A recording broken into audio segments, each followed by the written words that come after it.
Good evening, everyone, and welcome to what? We got the 37th right up there. Comic Art Live update show. So I hope everybody's doing well this evening. Everything is fantastic here, except it's so darn hot.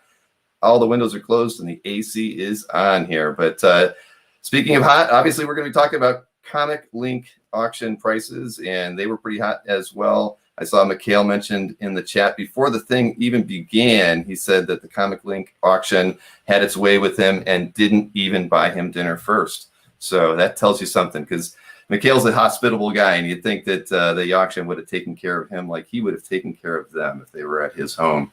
So let me bring in my guys here: Glenn Brunswick, Will Gabrielle, and Mike Berkey. Good evening, everybody. How's it going? Top of the evening. Fab. All is well. It's not here. It's not hot here in LA though. Just so you know. I mean, today it's like a little overcast, a little rainy. You know, but you know, and ComicLink auction did not have its way with me. So so you know. Yeah, I did not follow it too closely because I knew I couldn't afford anything in it. So shame on me. One of these days I'll be a playa. Well, they, I mean, it was an exciting auction. I mean, I think that like the prices realized on a large majority of this stuff is rivaling Heritage at this point. I used to feel like I gave the edge to Heritage, but at this point, I just feel it's like neck and neck. It's like who's up next? You know, it's like it's like Murderer's Row of the New York Yankees or something. Mm-hmm. I think it's a cyclical affair. You know, there are some ComicLink auctions that really bring it, and there's some Heritage auctions that really, and you know, it's depends on the pieces, how the chips fall, who's bidding that night. You don't think it's Murderer's Row, like the Yankees, Babe Ruth? I can't relate. Sorry. Okay. All right. All right. Well, I've got I had Josh send me the stats, or sort of the stats for this show, at least a cumulative sale total. So I showed that the last time we did a ComicLink recap. So these were the sale figures for this show is just about the same as the last one. $1.81 million in overall comic art sales. I believe four of the 344 lots did not close successfully, so 340 lots did. And so comparatively, roughly the same dollar value, but they had what? We've got about 61 more lots closing in this current one, so that definitely lowers the average lot price. Didn't mean that the quality of the art was really much different, but maybe just there was a lot more mid-tier artwork, and that was what I found when I was trying to select artwork to talk about tonight. I found myself going further than I normally would. Like usually I maybe just pick the top 50 artworks, but I got to successive pages and ended up picking about 75 because I just felt like there were a lot of really good mid-tier items as well. I don't know if we'll get that far this evening, but that was that I don't normally run into that. I hit a point and it's just the cutoff, right? You hit like a $10,000 number and it's like, nah, nothing else is really worth talking about. But this time there were a lot of between like $12,000 and $8,000 pieces that I thought were really noteworthy as well and worth discussing this evening. So I think that was maybe that was kind of the theme of this particular auction, was just a really good glut of mid-tier items, if you can call those kind of prices mid-tier, right? But that's where they're at. Bill, are you trying to warn us that we might be going into June 8th into Tuesday? Is that what you're trying to tell us? No. We are not. We are not. I've got.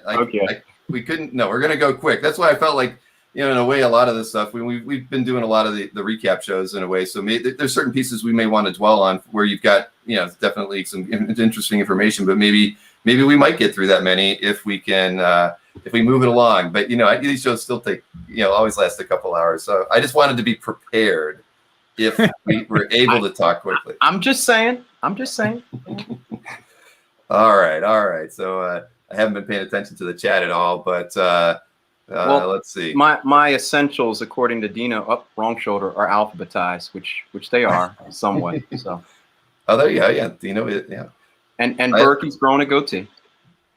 I've had it for 15 consecutive years. It's just. They're just so much better. Sometimes it blends in with the skin, yeah. Yeah, mine doesn't. Mine blends in with my white T-shirt. Oh, mine's white too, unless I color it. But beyond all that, so I have to thank Dino. He and I talked today. He's going to be stepping in for me while I am away. He's going to be hosting a chat on one of the days I'm gone, and he'll be kind of moderating the collector conversations on the 2 Sundays that I'm gone. So thank you so much, Dino.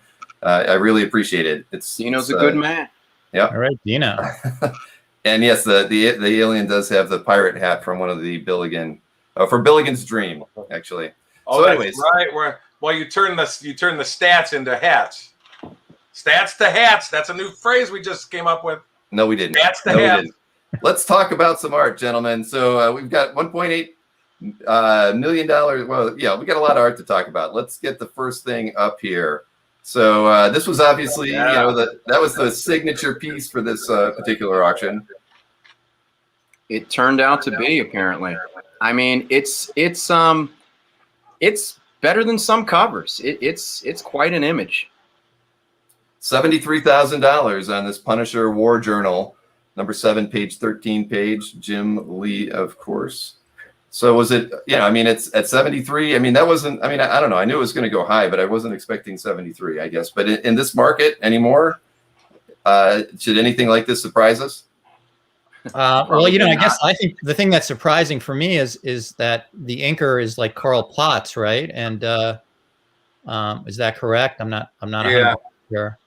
Scott Williams, yeah. And it's not Scott Williams, like normally the Jimmy Lee collectors reserve these kinds of like high prices for the Scott Williams inked pieces, but that doesn't seem to be the case here. And I mean, look, it's a fabulous image. It's really early Jim Lee, but yeah, I did not expect that big a result. That's cover money for most Jim Lee stuff. I mean, maybe not Wolverine versus Punisher, but well, to me, this is just one of those content things where the content is so awesome. I think the inker actually took a backseat to it. Just the content was just so overwhelming. But I agree with your assessment. But I just think that the content was so great that 2 guys had to have it, and that's what happens. Right. Right. I mean, there's no arguing that it's a fantastic page. It's a really standout example. But it probably exceeded expectations. I don't know what everyone's expectations were. I thought somewhere in the 40s, but I did not expect in the 70s. Yeah, agree. Yeah, and I'm not. I see Mikhail asking about if it earlier sold from Albert. I'm not sure, but there are a couple pieces that I have. Other sales references from that we can talk about, but on that one I am not sure. But I was thinking it was going to be around 50. I don't know. I mean, but again, it's so hard to predict on this stuff anymore that I was thinking I could be a little high, but obviously I was a lot low. Right. All right. So the next piece is the Dave Gibbons. It was a house ad, and this one went for $71,000. And, again, same kind of bid activity, too. Around 107 bids were placed on this item. It's from 1986. Oh, I mean, it does sort of feel, it's not a cover, but it feels like a cover. Visually, like the covers themselves don't have much to them. And this has like one of the main characters, Ozymandias, staring at his world screen here. So, it's a pretty strong. I like those close-ups, Bill. Yeah. Yeah. Those are great. Thanks. No problem. Yeah, I like the description, which was a good point. This sort of is a precursor to, in a roundabout way, we know now who the evil one was. Yeah. So it does. It tells a lot in one scene. Right. Yeah. I mean, yeah, he's the one behind it all, and he's pictured there, and. It does kind of encapsulate the climactic scene. So it still feels expensive, but still a strong result. But it is sort of an iconic Watchmen piece. To me, I think it rivals or beats most any of the covers. I thought it was going to go a little lower, but I felt it should go at least this much or a little higher, because given what pages have sold for. Think about what some pages are hitting 40s. No, so if you think a page is hitting the 40s, this is actually a good deal at 71. Absolutely, that's when you what consider I'm that. Yeah. Right. And this was drawn in 86, right, Bill? This was drawn back then, right? 86, Correct. 87? Correct. It's from 1986. And, so. Hey, McKean asked. I've heard of some pages going for 50K. So I mean, when you compare it to a page. Yeah. I, however, never remembered this piece in the past, other than at auction, though. It's not like remembered, but I mean, it is right. I mean, as far as heritage sales go, prior to this one, we can compare it to the only two that are higher are the Watchmen #1 cover selling twice, once in 2013 for $155,000 and again in 2019 for $228,000. The next closest two sales are the sale of a page from Watchmen 6 in 2020, and just recently in November 2020 for $66,000, and then a DPS from Watchmen 2 sold for $60,000 at Heritage in 2019. So, I mean, so in a weird way, I mean, that's probably right in line. I mean, it's not a cover, but it's a important promotional image for it. So this was published in the DC Books, Bill. Is that correct?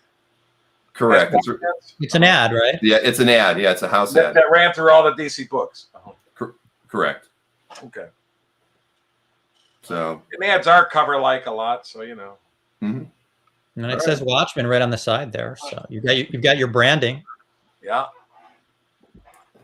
It's very cool. And it's technically it's a pre-issue 1 too. Arm of the Ark came out before issue 1. Right, and even Jason mentions he'd rather have that one on his wall than a lot of the covers, and and that's true. I mean, in a weird way, a lot of the covers were so minimalist that something like this is a bit more striking, and as everybody says, it tells a bit of the story. It's foreshadowing to him being either the whatever you want to consider him, whether he's a villain or he's just trying to save the world. Right. All right. Next up. All right. So, we all know this one. Amazing Spider-Man, Erik Larsen page from 327. This one sold for $48,300. I mean, it falls right in line with what we've been seeing on Larsen Spidey Splashes. So there's and it's strong. I mean, it's really good. That's a great image and great villain, and there's not much arguing about it. I mean, unless you just don't accept what they're going for, there's really not much to argue about it. It in theory could have gone even slightly higher if you compare it, but it's right in line. Yeah, I thought, hey, if you think about, I know this is a ComicLink auction, but the guys that are really in the know, a panel page with Spider-Man and a bunch of heroes around him from Spider-Man 23 sold for $48,000 just last week on Heritage's Monday auction. I'd take this in a heartbeat. This is worth, to me, 4 times more than that panel page. Oh, wow. And this one actually went for the same exact price. So. Well, I mean, I think that, it's a phenomenal image. We know that Larsen's art is to a degree scarce, since a lot of it was, burned up in the fire and that he had. And so, I mean, this is this is better than most covers, if you think about it. I mean, it is better than cover quality piece, no doubt. Yeah. So, I mean, to me, it's like, I thought it could have gone higher in a way. So, there's a comparable Heritage auction.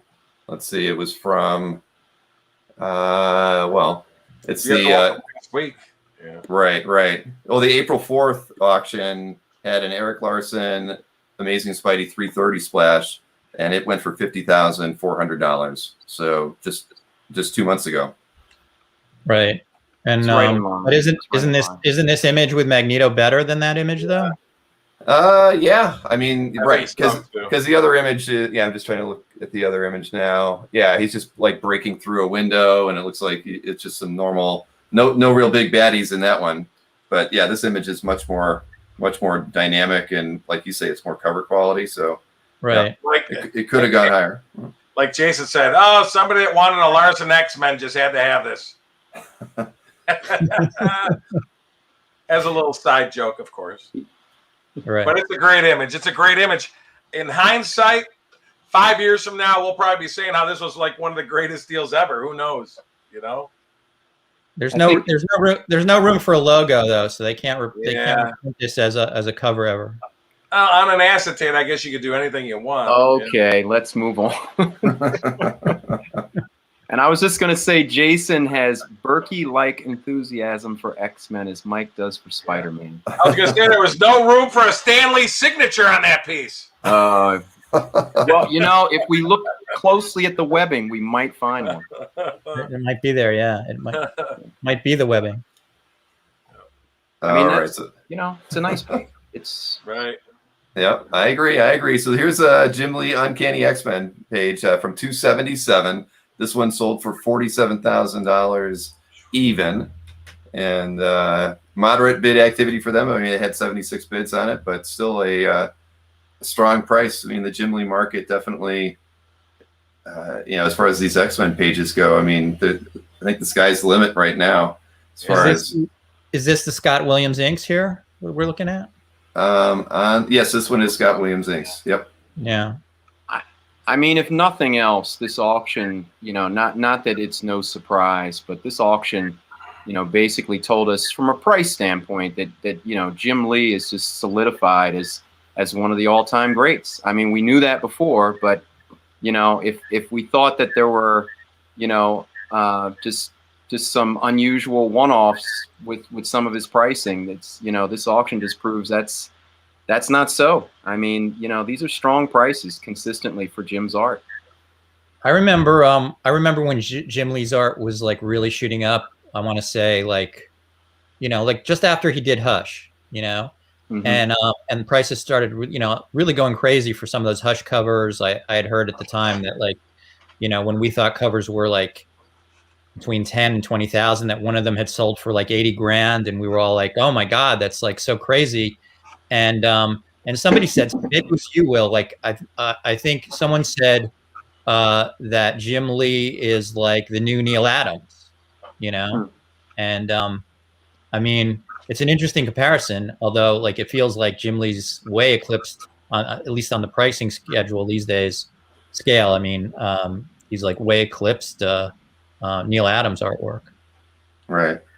No, I mean, I always wondered when the Jim Lee artwork was going to pretty much get out of reach for a lot of people. I know, like, Jason was on a quest for a while to get his Jim Lee fix in. It's not easy, you know. I mean, these pages don't come up that often, and ones that have Wolverine on them featured, like this particular page, you know, they're rare. And so, you know, somebody mentioned that Albert might have had this for sale at C2E2 last winter, so for $17K. So, I mean, that just shows you how much the market has changed in the last 15, 16 months. Triple. For what again, Bill? 50? This one, it's 47, right? 47. Okay. But almost triple. If that's right, I don't remember Albert having it for that, but I'll take that as true. And wow. I mean, it doesn't seem, you know, I don't know. That's what I would have thought the market would have been for it, you know, at the beginning of last year, but not any longer.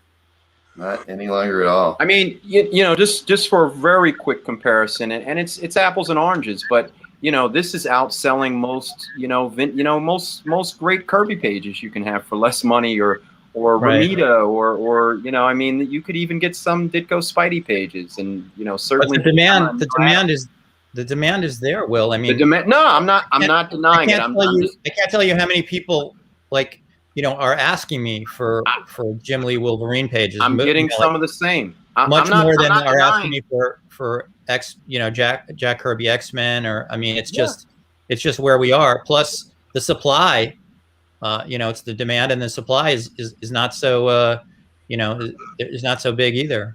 I'm not denying demand at all. I'm simply saying, for comparison's sake, just look. And I said it's apples and oranges. I realize what it is, but it's if you would ask someone 5 years ago, maybe even 2 years ago, would these be outselling some of, you know, his predecessors that he in some ways might have idolized, you know, at one point, or maybe still does?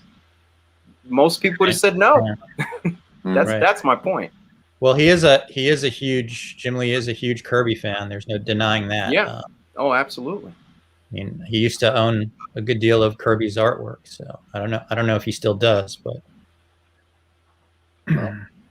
just be yeah. I can say that I don't think I've ever held a Jim Lee X-Men page, and I might not ever at this rate. If you do, you have to wear gloves. But.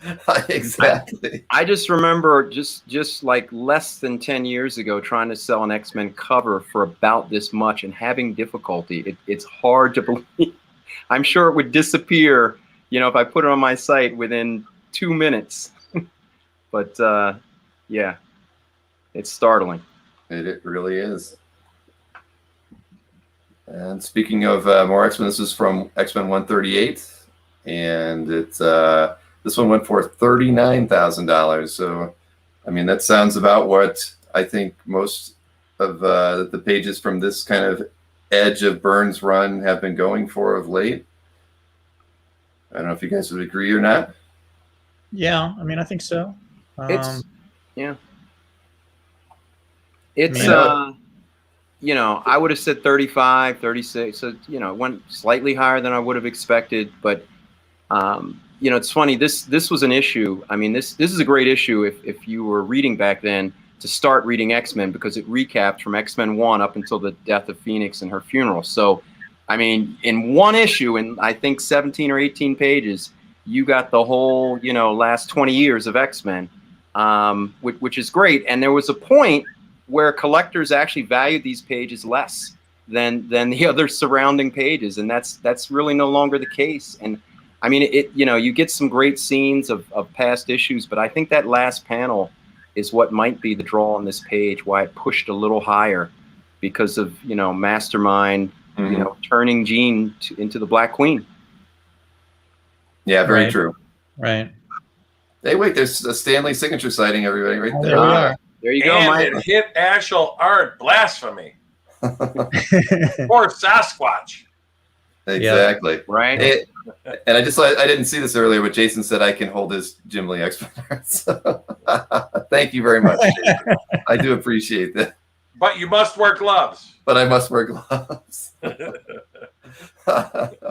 Oh man. But yeah, no, I mean this I always like this issue, but it's just funny because, you know, since it is all recaps and things, you know, you typically don't see those pages as being the ones unless they're like, you know, real origin story. But I guess in a way you look at this and it is all part of Jean's origin to how she got to where she was. So as a retelling, it is still a powerful page. And you've got like the X-Men on the top. You've got like the Alpha Flight in the middle. You know, I mean, then you've got Jean with the, you know, the at the bottom. I mean, it does have a lot of content. Hey, Will, who is that guy in the middle? Somebody's asking because I don't know. Magnum Magnus. Yeah. Magnum 119, Magnus? 120. Or I'm sorry, 118, 119. Oh, okay. Yeah. Moses Magnum, yeah. Moses Magnum. Is that when he first appeared? Yeah. Okay. Thank you, Jason. Yep. All right. Well, moving right along. I think this might be one we might want to. I don't know a lot about the Dave McKean Sandman stuff, but as a cover, you know, at least the price wise, this one sold for $36,750. But I don't really know or follow Sandman artwork very much. I mean, guys like McHale and everything might know a bit more than I do, but aren't his like Sandman covers kind of like these? I almost want to say they're like aquariums. They're like, right. These like construction pieces. Yeah, I've seen.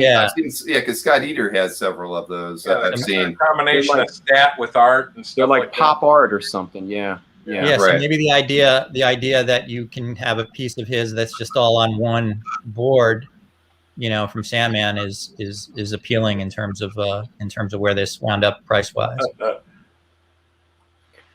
Weren't there two other paintings that were in this auction? Related, it wasn't Sandman, but it was two of the other characters from the series. I thought I think they went for much less. They went for significantly lower. I thought those. I didn't actually save them. I thought they were commissions, maybe, but I could be wrong. I kind of skipped through, and I do remember. They may have been. I didn't pay too close attention to that, but yeah, I mean, you would expect this obviously to go higher. But yeah, I don't know what media exactly is used. I mean, what, how much is painting, how much is prop, There you go. But they are sought after. And everybody thinks this looks like Vincent Serzola, and I'm not sure why. Yeah, I don't see it, but okay. Hey, it's the hair. It's the eyes. He's clean shaven. I was thinking a young Scott Eater, actually. You can do that, Mike. All right. Well, if we get a roller onward, then it'll be Scott Eater. He's he's into roller skating. There you go. So this is a Mark Bagley Amazing Spidey 352 cover. It's got Nova on it. This one sold for $32,000. I mean, have we there seen was this another? one? I'm sorry. Go ahead. Was this one on the market recently, even before this? I can't remember. It seems like I've done so many market reports in the last 2.5 years. I feel like this was part of one somewhere, but I've seen it a few times over the years. So it kind of all blurs together. But I think another Bagley cover went for in the 40s, the mid 40s. Yeah, recently. mid 40s. So they had one with Spidey and the 3 girl villains. I remember that one. Or was that a Larsen? No, that's a Larsen. Oh, that was a Larsen. Okay, that's right. Yeah, that's the 340. 340. Yeah, I just recall the Bagley cover. I don't remember which one. Yeah. But I mean, if we take that as sort of a baseline, this feels like a bit of a bargain. I mean, it's minimal on backgrounds, but it's a fantastic Spidey image. It's also, isn't this like Bagley's second cover? I believe so. Yeah, second cover. Yes. Yeah, and the first cover, I looked it up the other day. It's kind of, he's kind of small. Spidey's kind of small on. So this is like, a really sort of prominent Spidey image. Then you look at like what the McFarlane and Larsen, where those covers are, and after those guys, the most definitive run is probably Bagley. I felt like somebody said too, it turns me off that there's just no background. I think it would probably have gone much higher if they drew a nice background with it, but it is what it is. But it's emphasizing the Spidey image. I feel. I like backgrounds, Mike. You know that. I think it makes things pop. But I think in this case, this is one of the few cases where Spidey gets really emphasized. Does anyone know what other issue did sell in the 40s? Because I do not recall. I don't remember the issue number, but it had like, I think it had like Punisher in the front and a sort of like a smaller image of like 356, 57, 58 where the Punisher, Night Thrasher, Moon Knight crossover. Yeah, it's one of those covers. I don't know the exact number. I'd heard it was like, Yeah, it hurts that there's no bricks on this. No bricks. No bricks. Yeah. Well, I can tell you that looking at market data that this cover sold in November of 2011 on Heritage for $3,343. Wow. So there you go. Tell you how the market has corrected. 1,000% higher. So there you go. Well, I can tell you it originally sold for about $350 in the late 90s. So that in the 2010 or 11, that was a 1,000% jump as well. Yeah. So I guess it's following trajectory. Mm-hmm. Right. There you go. Very cool images, though. I agree. All right, so we're moving on to the next artwork. This is a Jim Lee Batman 609 page, and it went for $31,000. So that I did not catch. Who drew this? Jim Lee. This is Jim Lee. How much did you just say? Yeah, 31,000. It's the first ever appearance of Hush in the final panel, and I guess I should. There you go. That's what it took to move it to a $31,000. It's a birth page. Yep. So it's a birth page, huh? Yeah, it's like what we were talking about on the other show about like how first appearances are like becoming more important. But I wouldn't have thought that a back shot of Hush would command such a high number. But I guess that's where we are. It was a powerful storyline. So yeah, there was. I said the seller sure knows his stuff. That's all I gotta say. But you think about it, you can probably go out and get yourself like a really great Batman page if you wanted to put it on your wall for much less. But Well, it's back to those first appearance collectors. Yeah. I mean, yeah. Right. I mean, that's what it's, you know. Sure. And Huntress doesn't hurt being on there either, obviously. But yeah, it's all about that last panel. Yeah, I thought it sold that high because of those cool fins on the Batmobile. So that it looks like your Corvette, you mean? Yeah, you're has that Corvette feel to it, right? right. Mike, are you riding around in a little red Corvette with Spidey webs on it? Yeah, I had a bronze one, actually. Oh, okay. A bronzed Corvette, and priciest Huntress page ever. Carlos says, yeah. Well, but like Jason says, the most important Batman villain since Bane. So. Wow. Okay. All right, got that. He has a point. Yeah. And we got bricks. Those are very expensive bricks. This is I feel like this one was just on the market recently too, but this is the Spawn 301 variant cover by Alex Ross, and it went for $27,750. And I've got to do more market searching here to see this, because like this one I swear was just out there not too long ago. But well, Spawn art, like the vintage stuff, I know has really been rising lately. Oh yeah. But still, now this was the cover to 301. Is that right? Variant. What year is that? Yeah, they made a whole bunch of. 2019. So it's a pretty recent cover. Yeah. I'll talk more about this cover later on as we go through more stuff in the show for a reason. So, but I thought that cover sold pretty strong. I think the skeletons look awesome and everything on it, but Alex Ross is just not known for Spawn. Right. But it's a great looking cover. So you said you need to come back to this one, Mike? Just the price point when we show a couple other pieces later. Okay. That's all. Well, I just did some searching and I can't find anything in my dealer or auction market data. So, maybe I must be mistaken. If it feels, since he's not known for Spawn, his covers do, obviously exceed 20K, but sort of a surprising number. I don't know what it sold for originally when he sold it. Right. But obviously, his rep sells these things for, Right. Well, I think I think I remember this because there was a lot of press around this time, right? With it reaching 300 issues. 300 issues, and I think that's why I remember just seeing this all over the place at that time, and so that might be why what added to the significance of it.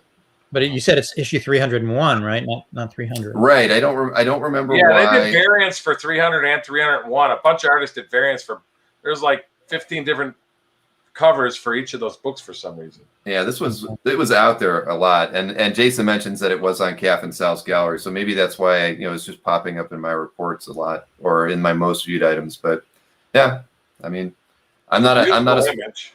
Yeah, I've never been a reader of Spawn, but I know there are a lot of fans out there. Yeah. Well, I think they're gonna. I think he's gonna do something with that property also. Pretty soon. I have been hearing rumors of that. Yeah. All right, so we've got an Al Milgrom cover from 1980, Captain America 242, and this one sold for $27,250. Will, you used to have this cover, right? Yeah.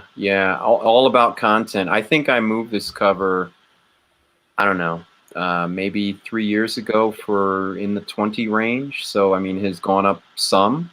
27? 27, yeah. 27.5, I believe. But it's all about content. There's no denying the content of this piece. You've got. I see his head's redrawn. Was that still by Milgrom, you think, Will? I think that's Romita. That looks like Romita to me. Part of me was wondering if Romita touched up that head. it's hard to say. It's hard to say. It's pretty small. It really is. But Mike, take a look at that head. Romita's work. That the mouth, the inking, that looks like Romita to me. It has that feel. I agree, but I wouldn't testify to it. I'll put it that way. Right.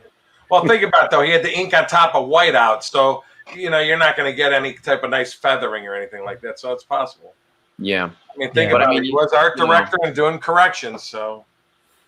It's all about content here. Al Milgrom covers typically don't go quite that high, but it's an Avengers cover too, man. That's why it did well. That's a great image. Mm-hmm. Yeah. And Ruben says that he sold this cap cover for $2,500. And what year did you do that, Ruben? Wow. Yeah, that had to be a while back. Quite a while back. That's a great cover, though. Late 90s, Ruben? Probably early 2000s. There you go. 2003, 2004. Okay. Yeah. And Al pencil and inked it, right, Will? Pretty certain. Uh-huh. Yeah, it doesn't mention any inker. Yeah, no, it does actually it does say Claus Jansen inks. Actually. Oh, that's right. That's right. That is right. Yeah. Okay. But you know what's funny? This does not look like typical Klaus. No, it doesn't. Like I wouldn't have guessed Klaus. Yeah. Yeah, it is. It is now. It's coming back to me, but yeah, it does not look like typical Klaus. Uh-huh. There you go. Interesting. Yeah, great content, though. You know, it'd be interesting to know who actually, if they did a prelim for this cover, who designed that, because a lot of covers that Al would do, depending on the prelim artist, he would sort of change his style to emulate theirs somewhat. Excuse me. So, you know, depending on who laid it out, it may have influenced, you know, how he drew this, and that's why it's got a less typical look of, you know, Milgram and Jansen that we would expect. Mm-hmm. Right. Very cool. But good piece, really good piece. Absolutely. We've got another Jim Lee. This is from Punisher War Journal 11. Page 2 title splash went for $24,000. It's a great. No, I don't. How many issues did Jim Lee draw from War Journal? I don't know the answer. I don't know. I don't know. I was just curious. Well, I mean, here you've got this is I think Jansen Inks, isn't that correct, Bill? Yeah, that's correct. And I think, like, you know, I know he started with issue 4, I believe. I just didn't know how long he went. It feels like, you know, with Jansen is such a heavy inker, like, you know, you lose a little bit of like the Jim Lee quality, but it's still a great piece. Mm-hmm. Well, I'm how expecting. much again, Bill? It went for. Sorry, I'm trying to do some market data searching. Just over 24,000. Yep, 24,000. Wow. So I'm expecting somebody in the viewer community to chime in and tell us how many Jim Lee issues, because I don't think any of us are going to know that. Yeah. But, I mean, it's, you know, it's a dramatic shot of you know, Frank Castle, and, you know, it's a character that Jim is known for drawing. So given where other things are, it's not too surprising. It feels just about right.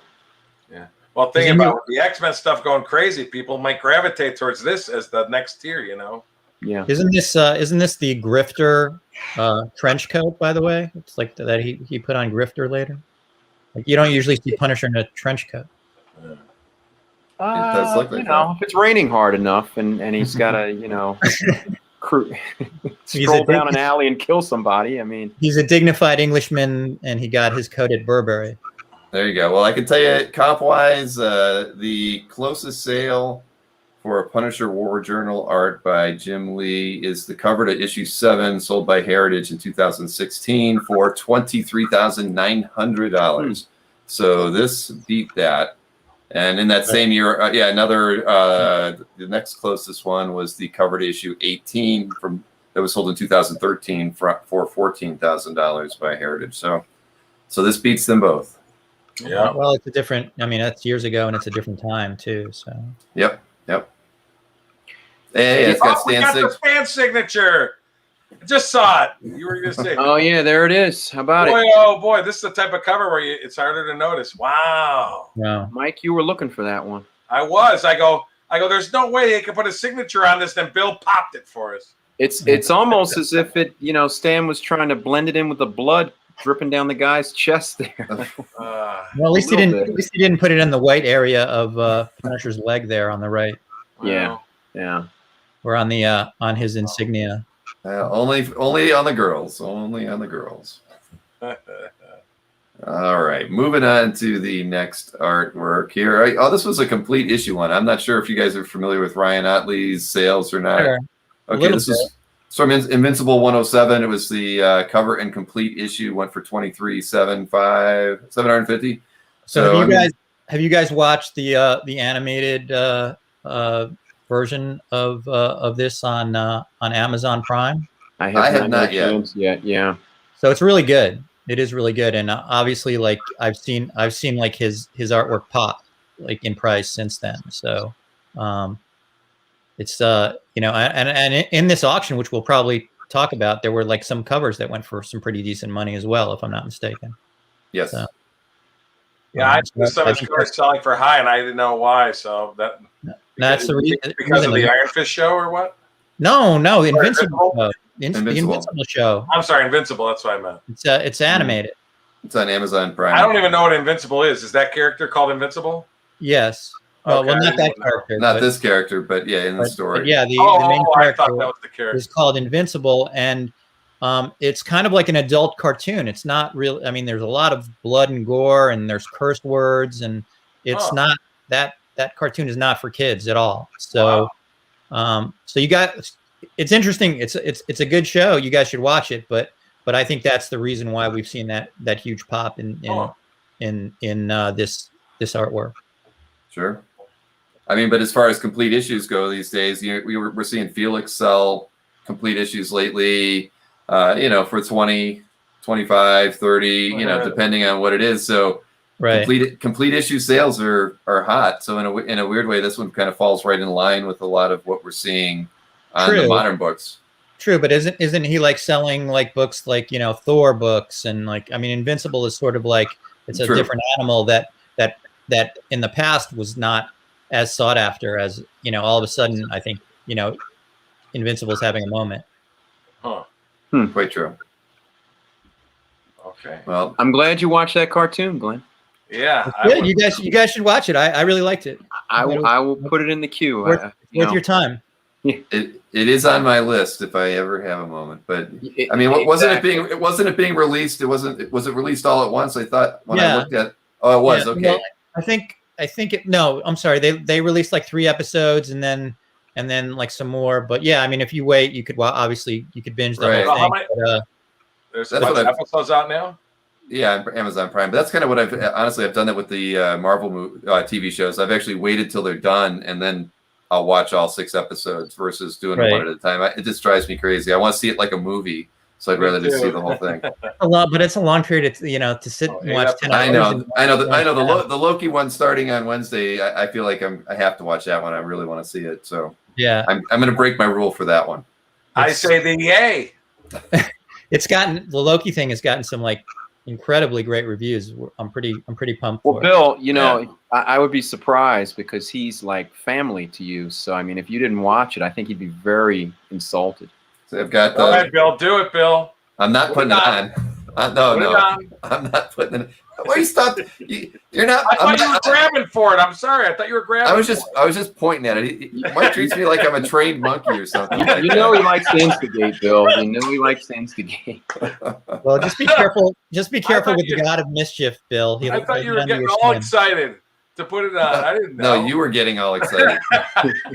All right. So let's talk about J. Scott Campbell.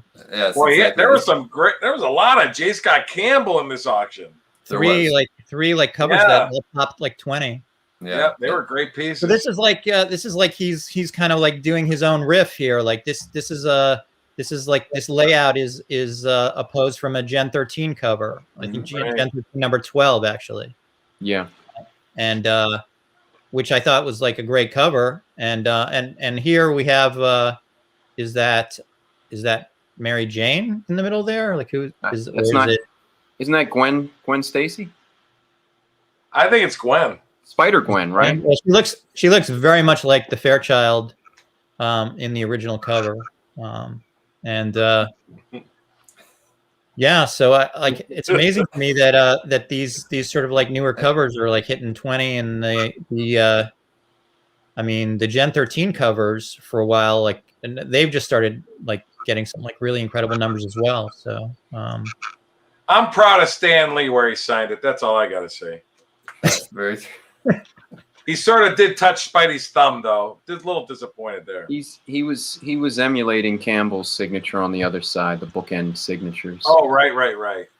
In Stan's fairness, you know, he was told where to sign. If we look back, I mean, what Glenn just touched on, just very briefly, if we look back and we look at sort of like more modern artists versus vintage artists, I mean, you can look back through decades of art collecting and see it a lot of times.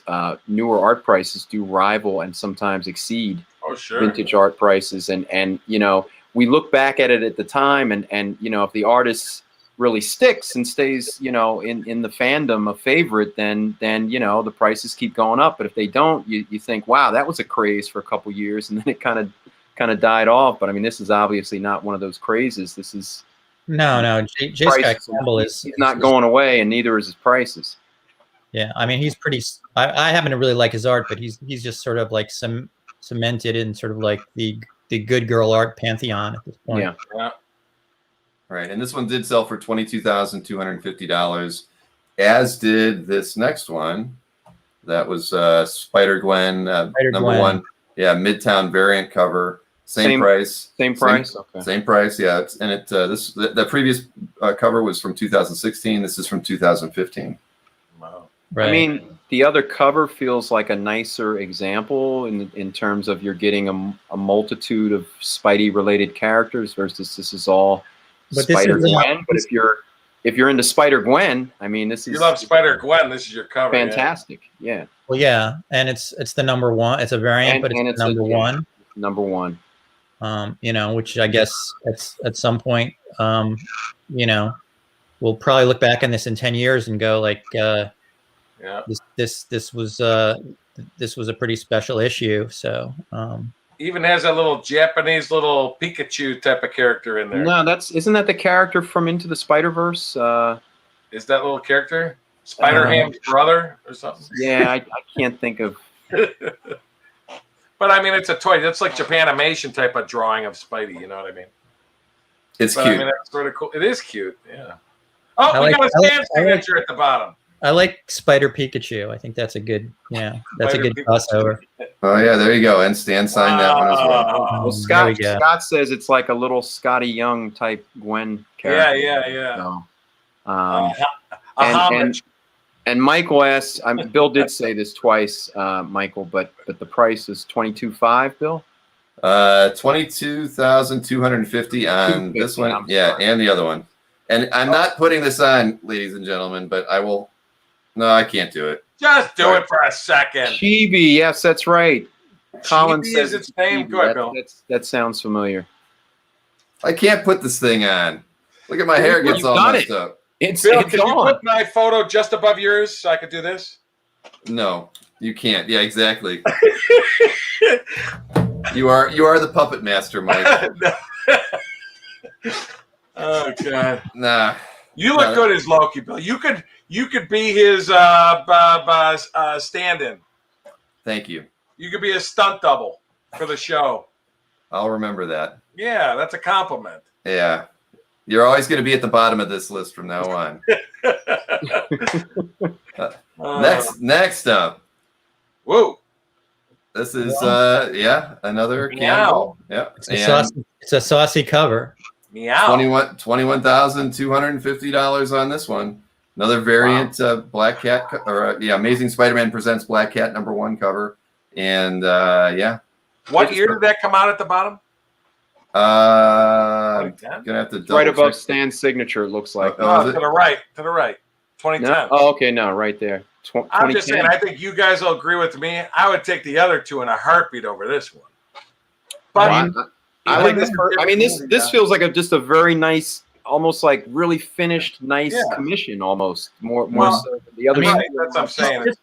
This feels like it could sort of almost translate, to a fine art type of scenario. Well, you do the mixed media on it, which is cool and everything, and the whole cat looks like it's done in brush. It feels like a cartoon and sort of an adult magazine, like a Playboy article type thing. Right. Nice. What year is this cover, Bill? I'm sorry, what was that? What year is this cover? 2010. 2010. Okay, so that it actually this is early. Yeah. It's actually 11 years old. So it's older than the other. It just feels like Campbell can just draw like the sexy heroine on any #1 cover, and it's worth $20,000. All right. This would start to suggest that, sure. Yeah, not a lot of room for a logo on that cover, though. But No. I guess maybe, as a My variant, they question might. is, why would they not have Stan sign it in the upper right, where all that space is? I'm just saying. Why couldn't they get them to sign it in the upper right? I don't think I would have wanted him to sign it up there. I mean, I would have probably wanted him to sign it underneath Campbell's name or something. Because I mean, if you were ever to frame that, would you really want Stan's signature up in this big white area? I mean, no one's. He might have filled the whole space with his name, and that. I just don't think you should be covering art with signature. That's all.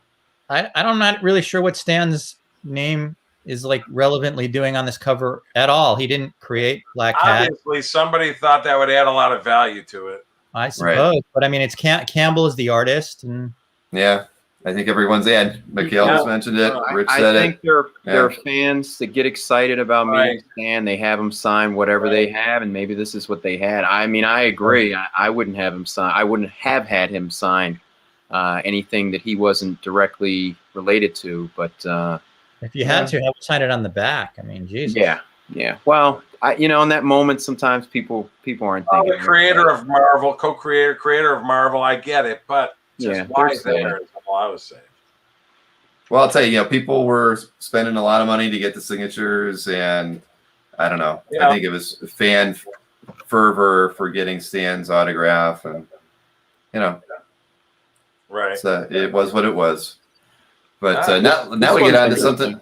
Yeah, this is Mike Zeck, of course. Spectacular Spider-Man 132 page, and let's see, it went for $19,015. So yeah, I'm still trying to figure out like where these pages are. There was a page that in Heritage that went for 28,000 that had Kraven in the Spidey suit, and and then it like apparently resold on Heritage for 43,000. Yeah. The very next day. That's the more shocking thing. The very next day. So then you have this page, which I thought would do a stronger number. I thought this would do at least 25, but then it does 19. So wow. Yeah. I said people know. I had 5 of these 6 books. I split them up around 2010 or so. Right. So, but yeah, they're getting their just due now. They're coming on. They're coming on strong now. They are. And Mike, I think you were telling me you back then you paid about what 2 of these pages would go for per book. Yeah. Right? Yeah. Or at this price, we should say. Right. Or 1 page in the with the offer. But yeah, it's I agree with Glenn. It's really tough to figure the values on these because it seemed like you were selling those pages, Mike, for what, between $3,000 and $5,000 for pages were $3,000 and $5,000. The semi splashes were $8,000 to $10,000.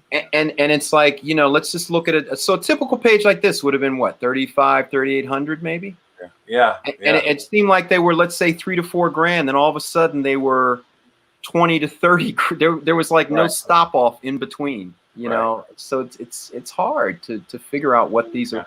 But it's memorable. We haven't seen a lot of them. No, not a lot of them in for a while. Also, so it's kind of like, it's like they weren't. They're like sort of like no comps in between in some ways. Exactly. And the funny thing is sometimes that can actually sort of stymie the prices of the art. That's what happened to the Ditko market in the early 2000s. There were no comps, and when pages started coming out, they actually went a little lower for a little while before they went back up. But this, not so much. They've gone up. So, well, think about it. This is probably, I always tell people, I always think of Crisis and Watchmen, and this is sort of like the of the mid '80s. This was like the Marvel event. I mean, other than Secret Wars, was there anything amazing? I mean, between 84 and 90, this was it pretty much at Marvel, right? I enjoyed the storyline. At this point in my comic reading career, Spidey was about the only magazine I was reading consistently, but I have to somewhat disagree with you. I don't think it quite has the clout as a Crisis or a Secret Wars, but it's memorable. It's memorable for sure. Well, I'm just saying for that. Of course, it hurt. It was split up between 4 different books and stuff like that. So, but I mean, the storyline itself, since no pages got out, obviously there was no fervor for the art until it all came out. Yeah. But I just wish you'd been able to pull a couple of those covers. I know you tried back then. Yeah. I was waiting. Yeah. No, So you only had the interior? Like, what's that? You only had the interiors? Yeah, just the interiors. Believe it or not, this week I had my very last page ever from It All I Own. It has almost nothing on it, just a picture of the graveyard. The last page I ever had, I just sold it this week to a guy. He wanted a little discount off the site, and I sold it. But I said my last page I ever had from the 5 issues just went this week. I mean, I was offered a page from this book in a trade. I didn't end up doing the trade about 2 weeks ago. That was sort of comparable to this page. For I think it was in the 12 or 14 range. So I mean, it's hard to say where these pages are. Yeah, but it is interesting how very few have come back on the market. You know. Well, that's and I was going to say, but I just the deal didn't work out. But I mean, I was sort of happy to pick it up at 12 to 14. I thought I could sell it for more, but it just didn't work out. So I mean, I guess these pages are 20, 25, 30, and they could be more, but I don't know.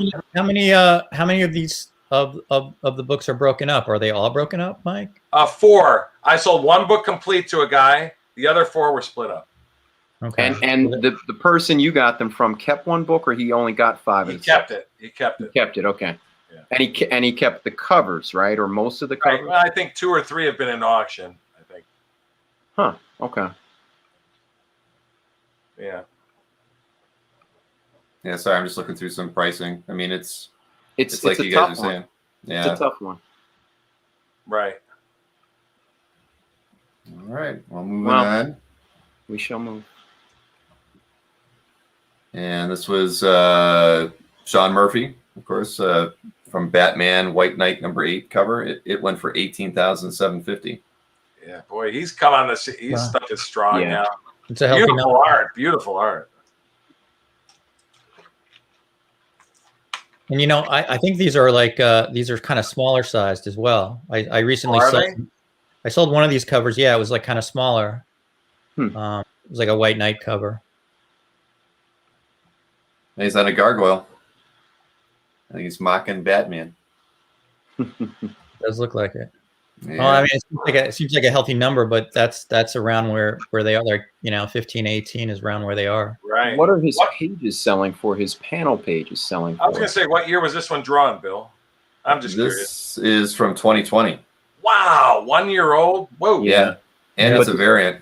I mean, his interior pages are pretty pricey. They run the gamut. But I mean, Comic Connect just had a gallery show for Sean, I think at the beginning of the year, and a lot of the interior pages were probably between 3 and 5, or the better splash pages were bigger, were higher priced, and I don't really remember what the covers were priced at though. They had a lot of prelims and things, but I think Sean had what was it, around February, he did some kind of an eBay auction for just a commission, and it went for, I don't know, I'm going to say wasn't it somewhere between 6,000 and 8,000? I mean, somebody out there will probably remember, but it was a really high price just to get a cover quality commission from him. So, yeah, I mean, his work is definitely. It's a lot of money. I was just going to say, that's why I was asking for clarification. It's a lot of money for a modern artist, but compared to like what pages sell for compared to covers, it doesn't feel like particularly high, but All right. Yeah. See, Dave says it was like 12K, the commission opportunity. So I just remember, I think I must have seen it like the day before it ended, and it was still at 8. But and Ron just said 14. He thinks it was higher, like 14. Oh, even like 14. So, right. Wow. It was. I was surprised when I saw it. How high? That's a commit for commissions. Just a commission from him. Wow. Yeah. I mean, I think he does them really, really rarely. Like if you're hot, you're hot. You better choose Batman. But he had an interesting way of selling his artwork originally, if I remember. We don't have to go into that, but yeah, it's a lot for modern artists, but it's what people want. No, I mean he's an amazing artist. I mean he draws the vehicles incredibly well, city scenes well. I mean it's a gorgeous piece. Yeah, you can tell he uses whiteout for effect. Looks like he has charcoal effect. Uses ink splotches. It's almost like to me. It looks like a combination. I know it sounds crazy. It reminds me, to me, a combination of like Jim Lee with Bill Sienkiewicz. You know, it just has a little bit of craziness, but it like all works. But that's just me. But it's cool. I think he's he's probably going to be this generation's Jim Lee. I mean, who knows? You know, I mean, his stuff is really good. If he works fast enough to keep a regular book, that's the key. A lot of guys can't keep up with regular books. Well, he's a talent, and I guess he really needs to get on a book that, like, is prominent. Yeah. Right. Dave and Ron were both right in a way. They split the difference. It was 13,100, right in the middle of what they each said. Dave checked. Oh, Thank you, Dave. Oh, the commission price? Yeah. Is that what you're talking about? Yeah, that's what we're talking about. Yep. Commission price was how much? 13,000. Oh, I thought you said 13,120. I'm going. 100. 13,100. Why do they add the extra 100 for postage? Oh, it was an eBay auction, Mike. Come on. Oh, I thought that was its commission rate. I'm going like, who charges 13,100 for a commission? No. It was a Hero Initiative auction. Oh, okay. There must be a heavy package for $100 postage. Oh, that was funny. We skipped Billy. I did skip one. I'm sorry. Yeah, I double clicked. This is the cover to Warlock #2, Jim Starlin. This one went for $18,750. This cover always surprises me. It feels like it underperforms a little bit because there's so much happening. Yeah, there really is. And I thought that would have went well for done. more. Yeah, you've got that whole cast of characters, and oh, it's great. Mora. And it's a well done piece. I think it just may be one of those pieces that we've seen cycle a few times into the fandom and resell, and sometimes it hurts a piece even when it shouldn't. And I think maybe that hurts this piece a little bit because almost every time I've seen this sell, it feels like it goes a little low. And look at those bricks, but stones actually. But I think the buyers should be very happy. I think that's it feels like a bit of a deal. It really does. How much value do you feel that bricks actually add to each illustration? Well, technically those are stones, so I can't give it so much credence. All right, I'm just I know you like the bricks, and we always talk about the bricks, but I just want to know where the value is. I got to tell you, talking about the bricks is starting to feel a little bit heavy. There's oversized bricks on the floor too. I mean, those are awesome. Those platforms. It gives you the backgrounds that you need, Mike, to make you appreciate the covers more, right? And we got the rainbow bridge in the background. Yeah, with Bozo the Clown. I know that's not his name. What was that character's name from Warlock? I don't know. That's a Bozo no, Mike. Yeah, I forgot his name, but I remember he was crazy. But a great piece of art. Great piece of art. It's a good deal. That bottom line, it's a good deal. That's what we're saying tonight. And I would agree too. I mean, I love anything by Starlin that has Warlock on it. This is a beautiful cover. I mean, this is actually well done, Starlin. This is and nothing is going to fade on this one, which is key. Well, and there are a lot of faded pieces sometimes, Yeah, Warlock is rumored to be like I don't know what, but in something. Yeah, think about it. They talked about him in the last Guardians of the Galaxy. We saw this cocoon in Guardians. What was that? Guardians. Right. So, he'll be making a movie appearance soon. All right, now we're onto the Michael Turner Supergirl #3 cover. This is from 2005, and it sold for $18,250. Well, it's. I mean that's only right. Yeah. That almost feels like a little light in a way because I mean every time like Michael Turner draws a mainstream superhero female like it sells for pretty big money. So like I mean it's a decent price, but I feel like it could have gone higher too. Yeah, I don't know that market at all. No, we would need that would help us. It's really sought after, and there aren't many examples. It is. Yeah, he's well liked. He is well liked. And, is that Luther in the super costume? It is. Yeah. Okay, I was just making sure. Yeah. That's his. When did I think that was in the mid '80s when that armor? Yeah, that super costume. Powered by kryptonite originally. I don't know what it's powered by now. Well, it's a good one. We have no bricks, just mountains. That stuff behind could. Those are southwest dunes. Lagtites. Yeah. It's the lagtites, or what they call. All right, now Jens Schlicht mentions that this was sold for $9.2K in 2014 on ComicLink as well. Okay. So it basically took 7 years to double. That's what they say. Like a good investment takes 7 years to double. Yeah, I think basically 15% a year. Yeah. I think Dino, we did it on a comic collector show that we did a couple weeks back. Dino had a chart that showed that every 7 years, I believe. Oh, is that right? Yeah. He had slides. He had slides and everything. It was beautiful. That's pretty cool. I take that. I used to estimate every 6 in my head. So, I never put it in a graph or in a spreadsheet. I just, kind of just, but so that sounds about right. Good to know. There you go. All right, we got a Neil Adams variant cover. This is from Amazing Spider-Man #1 from 2014, and it went for $18,250 as well. It feels like a lot of things. Never draw Spidey, hardly ever. Now imagine for a moment if that were an Erik Larsen piece, it would really be worth something. Yeah. Stan finally signed it in the white area. In the right place, yeah. It seems like every auction has a certain price point that a lot of pieces seem to hit. And this auction seems like right about 18,000. Yeah. The price point for more. There's no comps for like a Neil Adams Spider-Man. No, I agree. I'm just saying it. Just a lot of lots. It seems I like. Seems like new covers are in the 18 to 22 range here. Yeah. But hey, can I give out a real quick piece of trivia? See if anybody on the side or you guys know.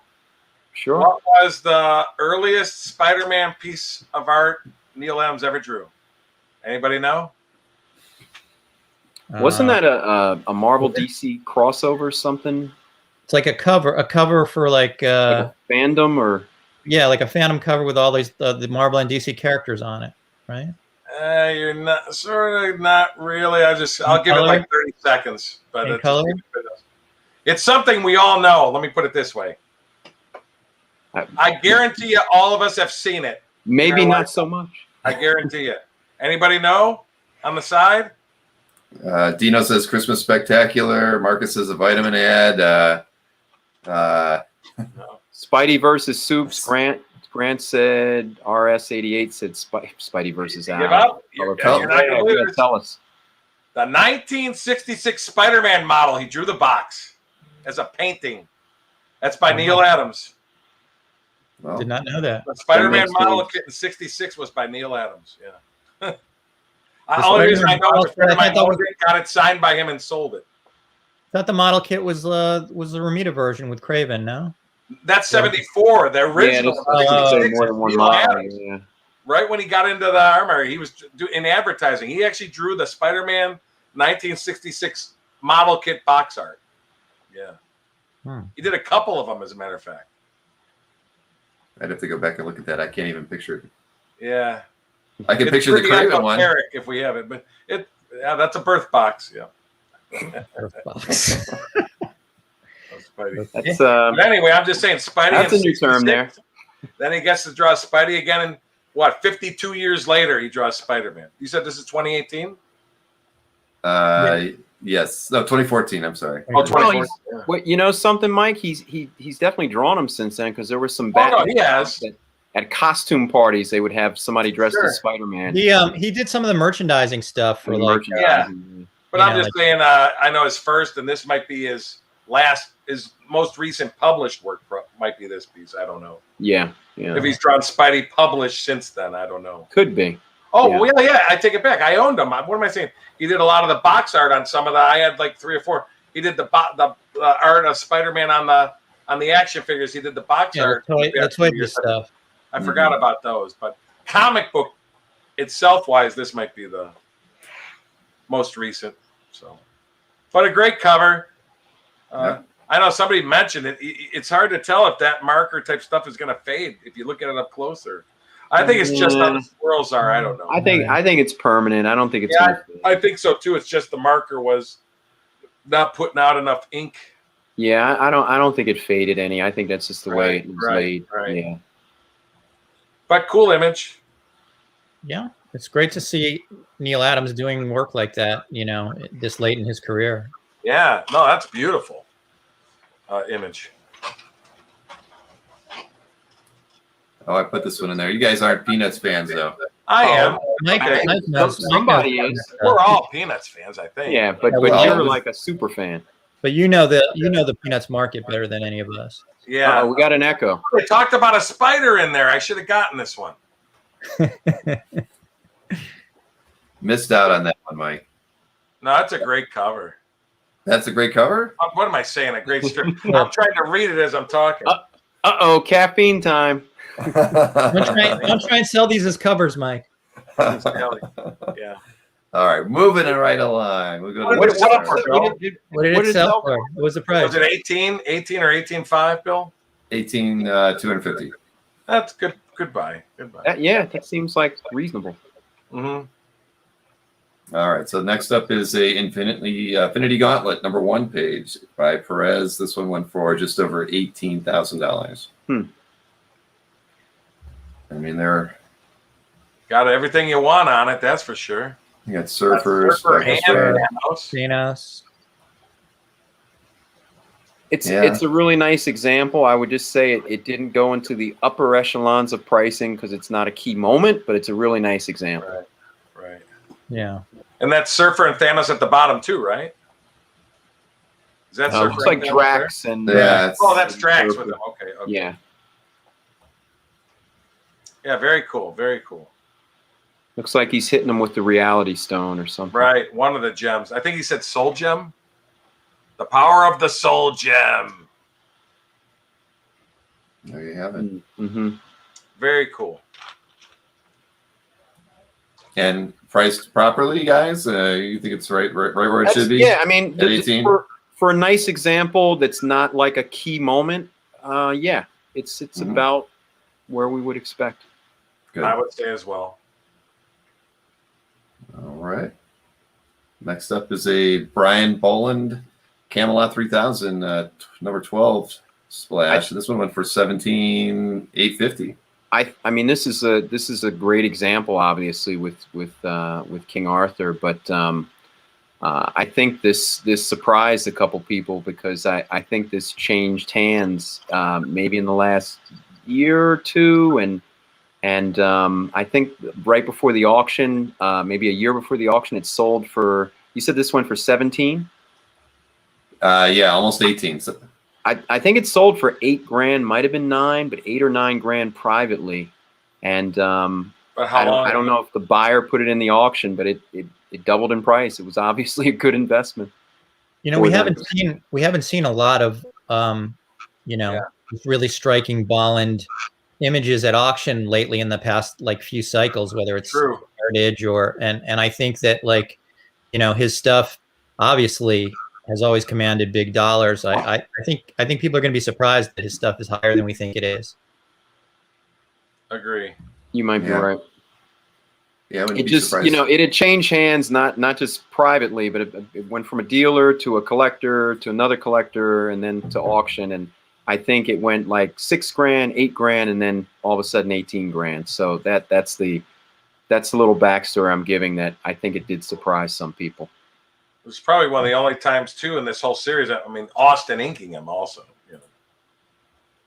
Yeah, I think it's if you can get Bolland covers where we sort of think they are at this point, it's probably a smart move because I just think that they're gonna something is gonna go really big at auction that's gonna really surprise us. I mean, not obviously Killing Joke pages aside, but whether it's Wonder Woman or Judge Dredd or any of the stuff that he's. I sort of regret not buying the story. I don't know if Bill, you have that in the queue, but the Bolland story. I think it was an 8-page story with from the Outsiders that was in this auction, and I didn't see it. And at the last minute, it popped up. It was live bidding, and I was like, "Do I want it? Do I want it?" And I just I didn't go after it. In this auction? Yeah, this right here. Gorgeous. I mean, 8-page story. Oh yeah. It was a DC story with a Metamorpho or something. Yeah, I think it went for about $2,000 a page, which just does not seem horrible at all. Seems like kind of reasonable. It's Metamorpho and Looker from the. What was the title of the book? What was it in again? Was it a backup story and something? It's a backup story to The Outsiders. Okay. Right. And the villain in it looks very much like Joker without clown face on. Right. He does have a Joker-looking face. Yeah, he does. You know, Metamorphos turning into different vehicles. I mean, it's a really cute story. And that's during his prime. Is that 1980s stuff too, right? Looks like it's older. Yeah. 87. Yeah. Oh, right there, right with right in the period. Right around Killing Joke. Yeah. Right. Huh. Yeah, I think this was a smart buy. Whoever got it. Yeah. And I do know something's coming up from Ballin with Brit Comics art, but I don't know what. But I had help him with some work, and I hear that I don't know if it's some kind of an art drop he might be having, or if there's something. But keep your eyes peeled for whatever that may end up being. It's he should be making some kind of an announcement sometime in the near future. If you like that kind of thing. What's not to love? I know. That's why I think everybody's going to be interested in it. Let me back up to. Hey, I appreciate you skipping ahead. It was fresh in my head, so. Yeah, I knew it was coming up close, so that was an easy one. All right, so this is Detective Comics 411 by Bob Brown, and it's the first Talia page, and it went for $17,250 as well. It's all about the first appearances. Where's Talia? I don't see her. That's her? She's in every panel. Yeah. She's so small. It was very atmospheric. She's there. Is she still in the comics today? I mean, I'm not familiar. What, Talia? Talia. Yeah. Oh, yeah. Does she go by a different name or anything, or just still that? She's Batman's baby's mama. I mean, is that right? Yeah, Damian Wayne. They had a son that was, birth son of the demon, right? Did they get married? She's Batman's side chick. She is his baby's mama. So wow, I didn't know that. I would say the nay. Batman gets around. Wow. Well, I guess he kicked Robin to the curb. Oh, never mind. No, I don't know. He does. He doesn't know how to make an honest woman out of Talia or Catwoman. Listen. I don't know if you want to, get formal with an assassin. You got to sleep with one eye open. I don't think that's such a good idea. That's That's true. You speak like you've come from some experience there. Bill, there are experiences. Will always sleeps with one eye open, just out of. I have slept with one eye open on occasion. Come on, I want Michelle Pfeiffer in her prime from the movies. Come on. Sorry. Okay. You can have. Well, she was sort of like Michael Keaton's love interest in Batman 1 and 2. I was just reiterating that. Can you highlight Jason's comment, third from the bottom, Bill? I saw that one too. No, there you go. Yeah. I feel the same way, Jason. I really do. It warmed my heart just a little bit. I bought all of Bob Brown's art from his daughter. I might have even had this page and sold it for $150 without knowing. But interest, not selling interest in DC art. That was the key. Well, interest. I'm sure I had pages of this book and sold them with all the other ones around it for the same price. Oh, well, there goes that sentiment. You missed the first appearance Talia boat. I probably did, because I probably had pages to this book. But listen, just to get back on track, I mean, obviously it's it's first appearance. So and she's she is not Wonder Woman, but I mean she's a fairly important character in the DC universe. So that may be true, RS. Well, it'd have to be Creeper or Blue Beetle was Charlton, so it'd have to be Creeper or Starman or something. See, I know not to talk about anything DC because I would sound like my. Yeah, I'm not a. Yeah. Oh, this was a storyline that went through around what was it, 2012, 14? 13. 13, okay. Yep. Greg Capullo, Batman 15. It's the variant cover and a trade paperback cover. This one went for $17,250 as well. I mean, it is the iconic image of that storyline. I mean, his face comes off. I mean, that is a scary ass cover. This seems like a good deal for, like, future appreciation. Something so remembered, and you barely see that is his eyes and mouth. He's looking to his left, and the mask is pulled to the right. I mean, you almost don't get that it's his face is there, and you don't see it.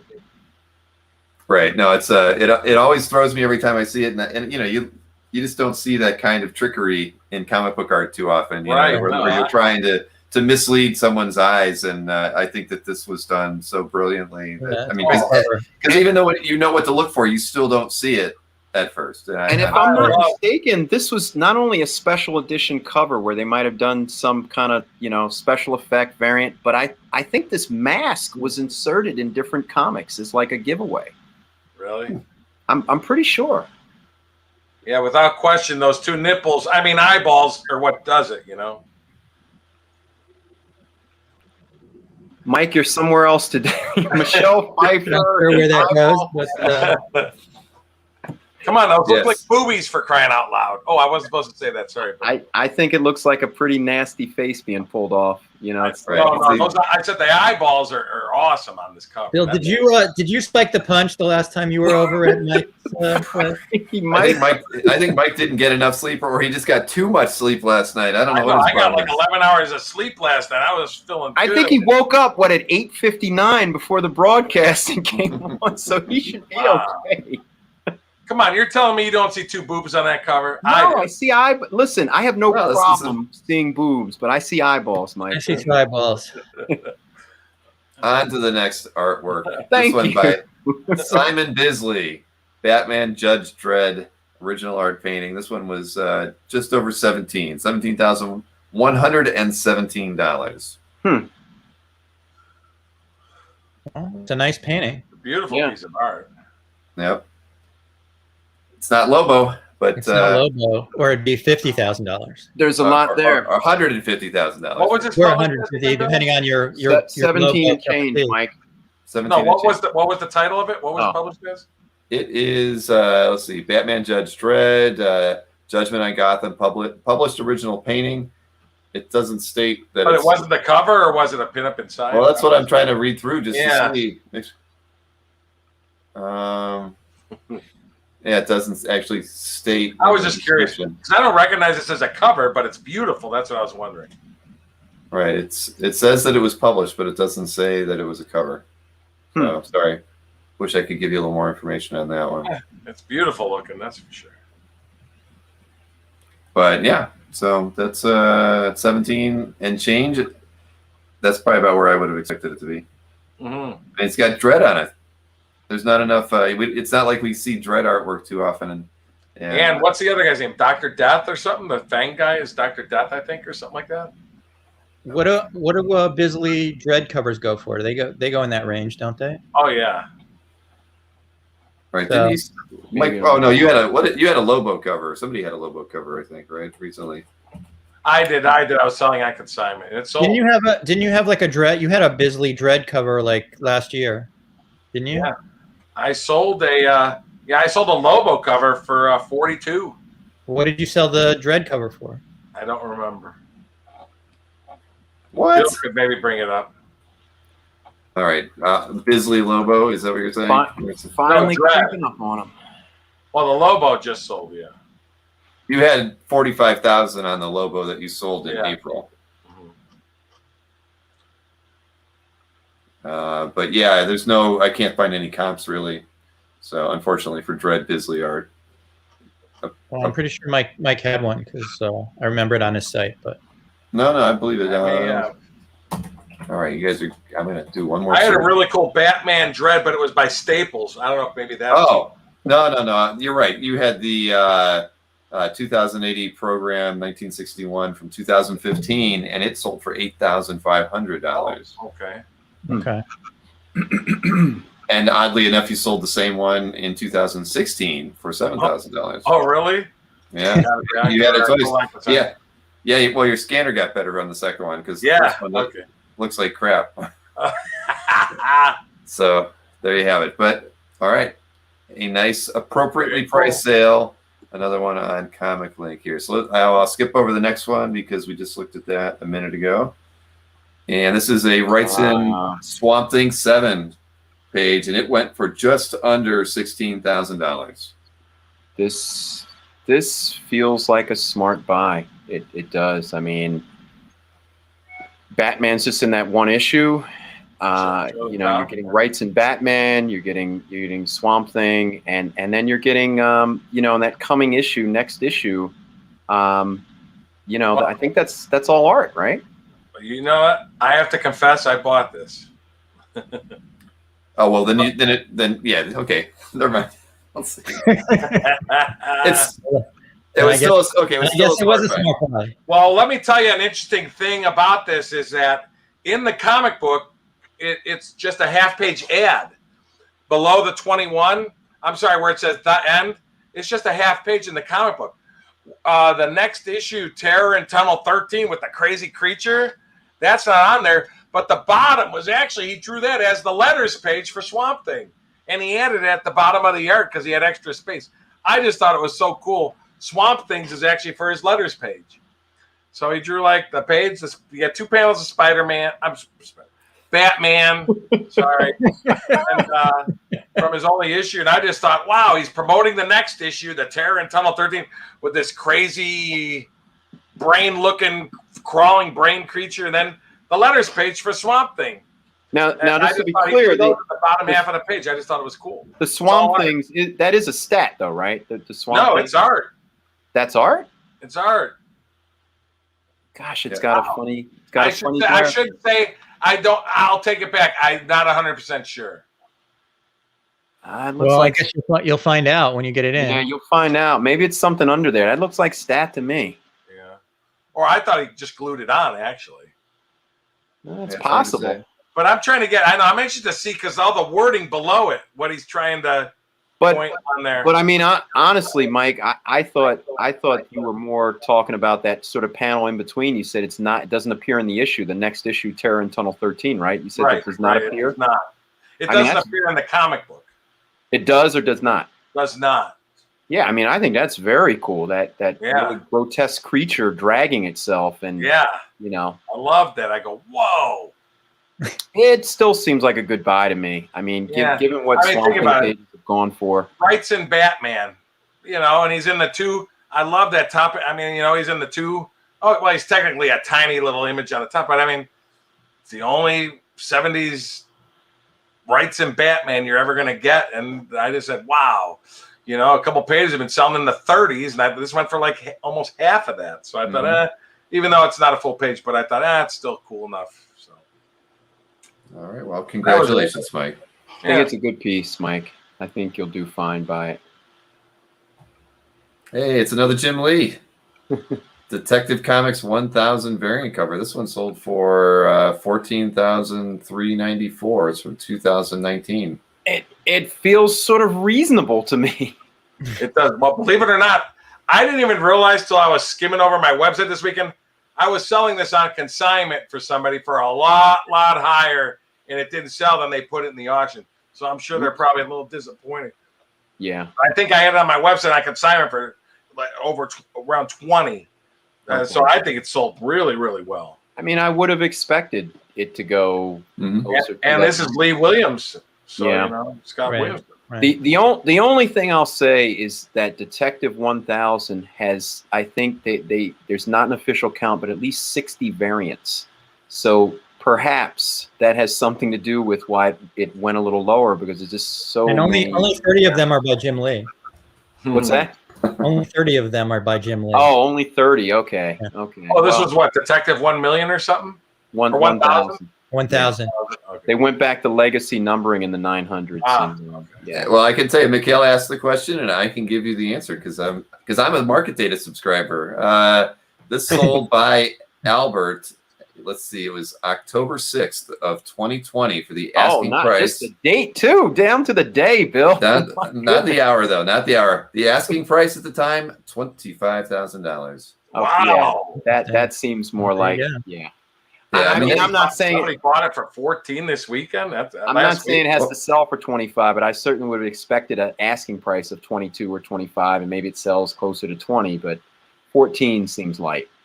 So well, somebody got a deal on this. There was a lot of Jim Lee art in this auction. I mean, maybe there was a lot of Jim Lee art, but I still maintain so many Detective 1000 variants. It feels like they get lost and they find a new one every few months. But somebody made a good point. His commission list is 15 grand.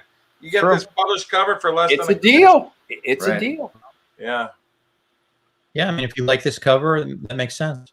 I think it's a beautiful looking cover. It is. No, it's good. I'm just saying, like, if you know, whoever buys it, yeah. That was a good buy for whoever got characters. I mean, yeah.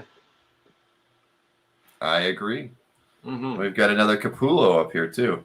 This is Batman 38, and it's from 2015. This one sold for $14,110. Is this? Yeah. Is this the storyline that Court of Owls storyline, or something a different one? No, I think it's yeah. It says Endgame cover, Batman in the Shadow of Joker. Yeah. I mean, it seems in line for what his art goes for. I personally don't remember this one. I definitely remember the other one with the peeling face. I mean, that one's a real standout. But I mean, this seems in line. And what year? This from 2014, Bill? 15. 15. Yep. Hey, listen, his Spawn covers sell for 15. I think Batman should go for the same price at least, right? I think Batman is more important than even Spawn, but they're both similar. But I think it's right. You know. Yeah. I know he do more Spawn than Batman covers. Well, and his Spawn covers are earlier, obviously. Right, yeah. Beautiful cover. That's Dr. Death in the back. Am I getting my DC right? No. What's that guy's name? That's the Joker. Oh, God, I thought it was that Dr. Destiny guy. Never mind then. Forget it. Mike, you need a cup of coffee or something, man. I didn't think that was a Joker. I thought that was that bald-headed guy, but he had a little stitch out of place. Dr. Destiny or whatever he calls himself. Bill, he just needs to change his webbing cartridge and he'll be ready, be fresh all over again. I was all excited that I could give some DC information tonight. No. Just you got to pass on that. Well, here Dr. Destiny. Okay. On to the next artwork. You might know this character, Mike. Go ahead. Oh! It's Alex Batman. Ross. Batman. Bill, we have a homage. A homina. They did a homage. Yes, they did. This one, but this one sold for just under 14 and 13,009. Alex, this is from 2017. It's the issue 25 cover. Oh, that's very cool. I mean, it actually seems like a kind of a deal. Yes, I mean, this cover is 14, and the Spawn cover was how much? 27. Yeah, that seems crazy. Yeah, I was going to mention. I have to say I was the underbidder on this one. I didn't get it, but it's a cool cover. Spidey's new costume. Mm-hmm. Now, is that? I hope that is Norman Osborn at the top. I hope I'm not making a mistake there. It is, yeah. He's got the Punisher's gun. I said it, he looks like an offshoot of Jigsaw and the Punisher there, sort of. But yeah, great cover. I thought that was. I expected that to sell for a lot more, but I just thought it'd go higher. That's why I wasn't even on my radar. If you would have gone another bit, it would have gone another bit higher. Yeah. Very cool cover though by Alex Ross, who's well known for his Marvel stuff and everything. Yeah, it feels like a good buy. I mean, yeah, totally. Very nice looking cover. And here's another Marvel cover. Chris Bacallo. What do we got? X-Men 359. This one went for $13,750. Yeah, I thought that was going to go higher. I did too, actually. Yeah. I'm not an X guy like you. Do you think it would have went higher if they just had a few more characters on it? If it's solo with just her, you think that's what kept it from going for more? She's pretty popular though.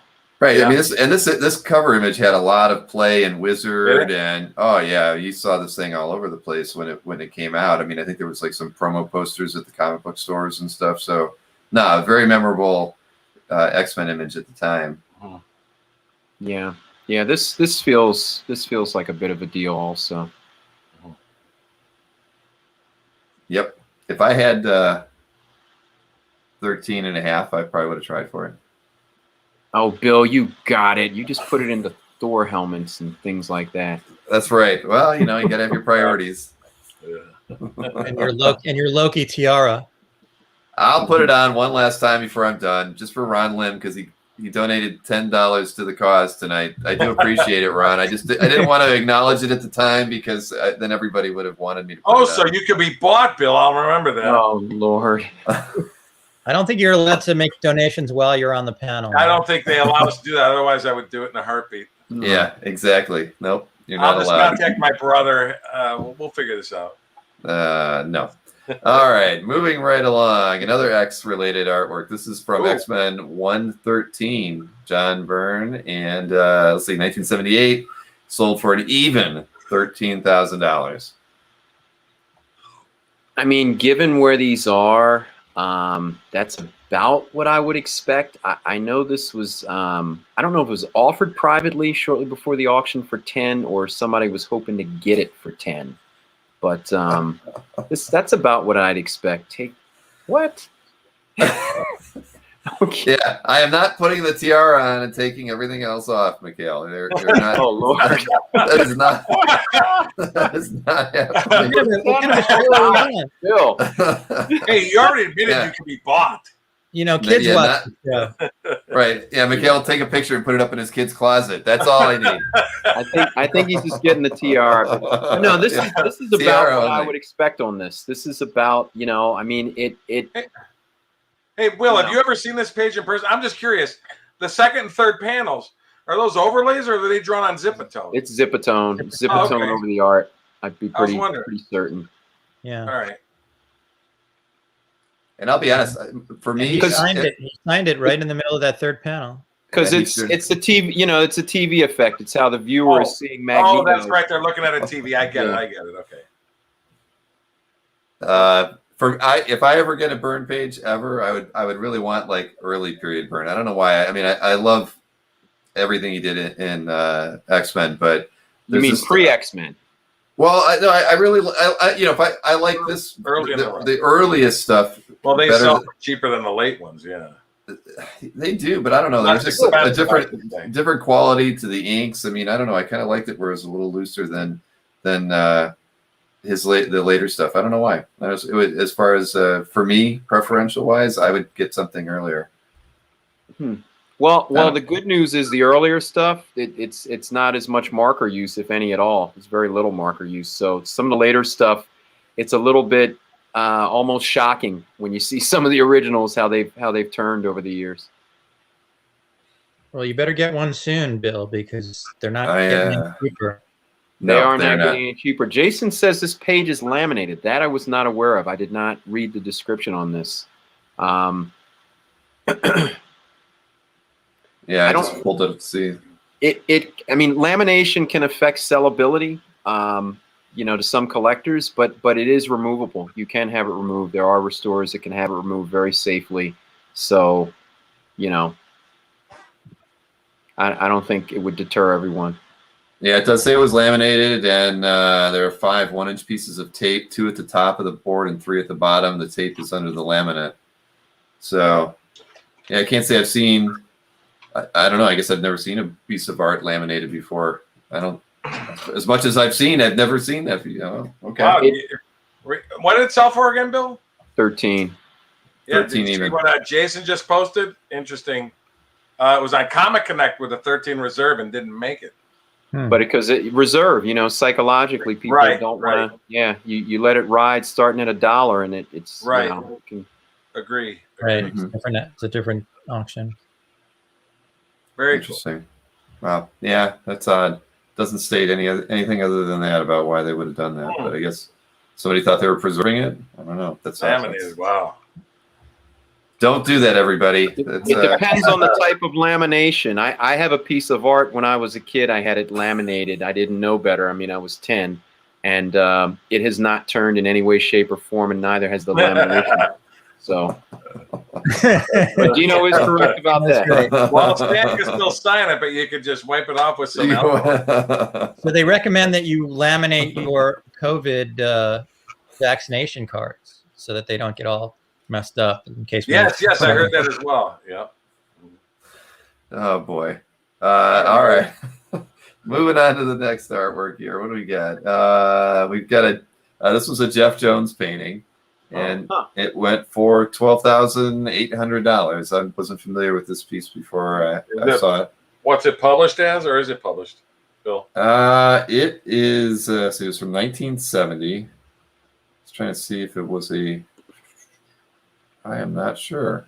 Oh, it was published as the cover to a 1970 paperback. Oh, okay. Cover. Yep. So, you know, I'm not familiar with the Jones market. Most of us I don't think are. But what's that? Pistella? He would know. Yeah, it has its market and it's appreciated by many. So, yeah. This another is Infinity, huh? Yeah, this is issue 3. Perez again. This one's at 15 or 12 and a half. I'm sorry. 12 and a half. Okay. Probably right where it's supposed to be. Yeah, I mean, no Thanos on the page, so that, you know, probably wouldn't go for as much. But I mean, it's great bottom panel. I mean, yeah. Well, the top panels too. Well, they're not. Yeah, but I mean, I'm just saying that's the right. the eye catcher. You know. Hey, can you post that last comment, Bill, please? Let's see. Bill with the hair. We even accept. Well, I'm glad you'd accept it, but don't expect it. Oh, for $10, just up at the 15. Who knows? No, it's not gonna happen. Oh, Berkey, yeah, here you go. Berkey could be Cheetah. Who's Cheetah? Is that a DC character? I don't know him. Oh my goodness, Mike, you're playing, right? Is Cheetah the gorilla? Cheetah? Yes. Cheetah is the gorilla. The gorilla's name? It's in fact it's Magilla's best friend. Right. I know the Magilla Gorilla song by heart, so. Oh God. We don't want to hear it. We don't want to hear it. Quick quiz on to the next lot, please. Quick quiz question. How much does Magilla Gorilla sell for at the end of the opening sequence of the cartoon? How much does he sell for? Remember that the pet store owner wants to sell him? Little kid gets him. How much does he pay for Magilla? Anybody know? No. Tell us, Mike. 2 cents.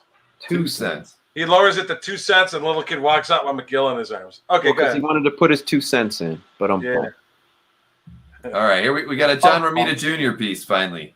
This is Amazing Spider-Man Annual 16, page 34, sold for $12,595. Inked by Romita Sr. Yeah. I said this is the very, very, very first book ever that Junior and Senior worked on together at Marvel. Yeah. And she's going to be in the new Captain Marvel movie. Now, is she going to be called? She has a new name, right? Probably Photon. Photon? Okay. Probably. I mean, they've called her different names throughout the, you know.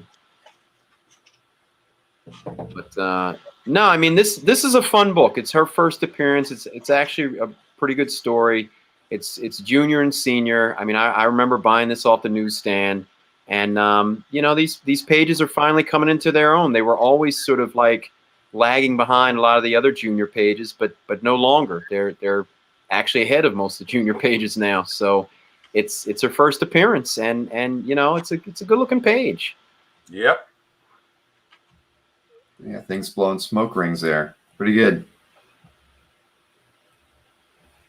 All right, so but a fair price, we say. That was it's about what you'd expect. Maybe slightly higher than I would have expected, but not unreasonable. But you know, as a first appearance, and people are, you know, speculating on those, and you know, if it turns out that it's a really exciting character in the MCU, I mean, I think that this will certainly be looked at as a good buy at that point. I was wondering what happened in that middle panel. Did they just move it into the stand? I was hoping you would know if it was a different panel. I never compared it to the comic book. Yeah, I don't remember. Yeah, if I owned it, for sure, I'd get that cleaned, no doubt. Hang on, I could actually show you.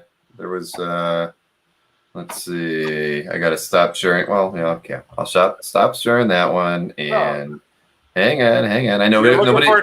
No, Bill, I got it. Oh, you do. While you're looking for that, here's a picture of Bill tackling me. If I'm Cheetah, that's Bill tackling me. If you want to be Cheetah. If I'm. There you go. Oh, that's the stat that goes with it. That's the stat. I mean, that looks like it. That's the original. Yeah, it does look. Oh, okay. Now go up. Let's see. Oh, okay. So what did they do? They must have. They shrunk it so they could. Oh, they moved it down. They didn't have enough room for the word balloons. That's what they did. Yeah. So they shrunk it and put that probably over top. Shrunk, okay. 20-25%, so they fit the word balloons. Right. Huh. Interesting. Those darn writers are always. I know.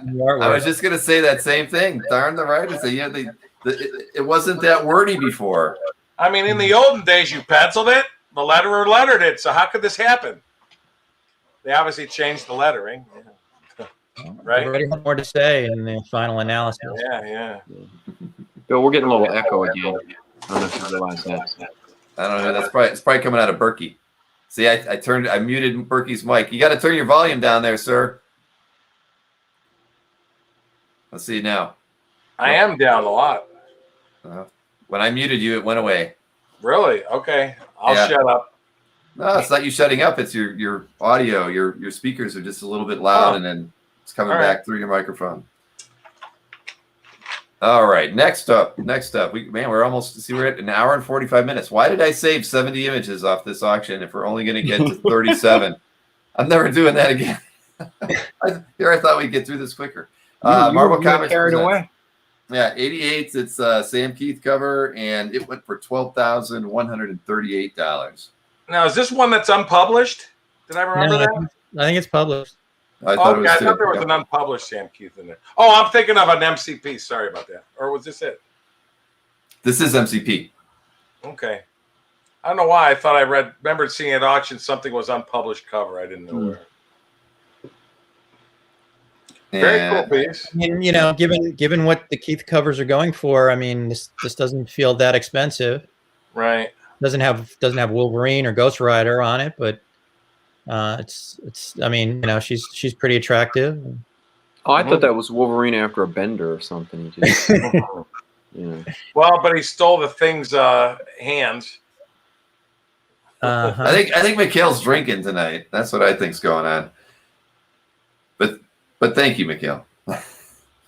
Well, here's one I know you guys are going to want to talk about. It's a John Byrne cover.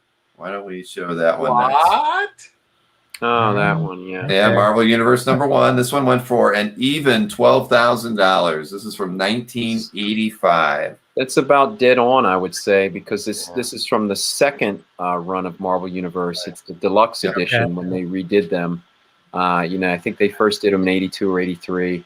And by this point, John's style still looked good. It changed a little bit, but 12 seems about right. And some people doesn't seem to have a lot of heavy hitters on it either. Now, to me, am I missing something? Is there tape on the top of all this art? There is tape all around the edges of it and in the middle. Oh my Lord, all the way through. I was wondering. Yep. Bill, you probably remember. I remember when I was first selling artwork in the 90s. These were probably the hardest things to sell. Yep. I had probably 10 of these covers, and they were always they're oversized. They were done on, a lot of them were done on that big, thicker board, a Banger's board. But these were always the hardest things in the world to sell. Nobody wanted them because of the size, and they were all on one big board. Hey, I was okay with it. I collected the pinups, and they were cheap to get, and they were fun. No, but it's a good, if you want an example, a Byrne example of the period, it's nice, and it's not too costly. Right. No, I love the way every issue all the characters are running left to right. I thought all the covers connect and make a huge. They all connected. Yeah. I had that big 5 foot by 5 foot poster. Yeah. In my old house, I had that poster on the wall. It was awesome. Yeah. No, it's cool. Glenn's right. There's not a lot of heavy hitters, but there's definitely some interesting characters on here. Yeah. Right.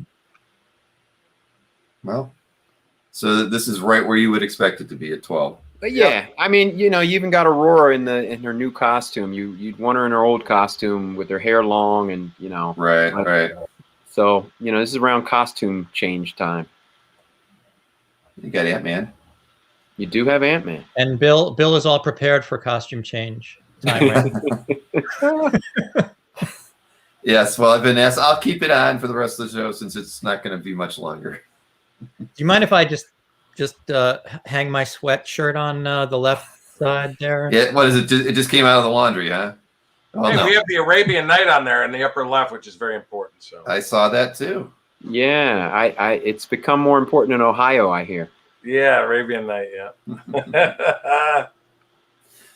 All right. Well, we got 10 minutes to get through some more artwork here, and I know that. Let's see. This next one is a Wally Wood page. This is from Astonishing Tales #2, and it sold for $11,750. And I can tell you, because I remembered seeing this, and I did have to look it up in market data, and I know that Albert sold this, and I don't have the number in front of me at the moment. It feels pretty cheap. I mean, I know that some of the panel pages have been going like just under 10 or 9, and Listen, I have to confess that I bought this. Another buy. So of course it's cheap. I was shocked. Listen, I was shocked. I tell people, I mean, correct me if I'm wrong, and I very well may be, but there's only 2 Wally Wood pencil ink Doom Splashes ever, Astonishing Tales 1 and #2. And I remember what somebody wanted for the #1, and I flipped when I won this for that cheap. I couldn't believe it. Yeah. It does feel light. I mean, maybe, there's not a lot, somebody said Doom's pointing out the bad bricks. So, I mean, there's not a lot going on. Well, I'm just saying, but the key is it's pencil and ink. I get it, and there's not a lot of Hollywood Marvel. I was shocked. I was shocked at what it sold. His Marvel work is limited, for sure. Yeah.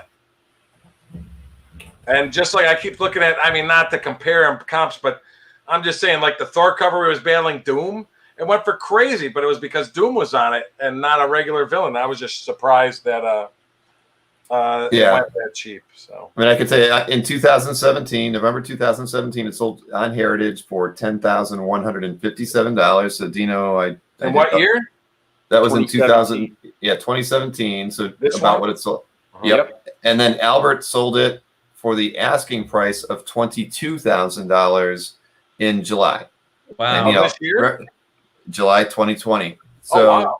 Yeah. I mean, I always remember that's the caveat. That's the number. That's the price that it was when Albert marked it or sold out of my data. And I would bet that the actual sales price and the asking price are fairly close. Probably very close. I know. Albert is. He's. Yeah. That would be my. Finish your sentence, Bill. I was gonna say a hard negotiator.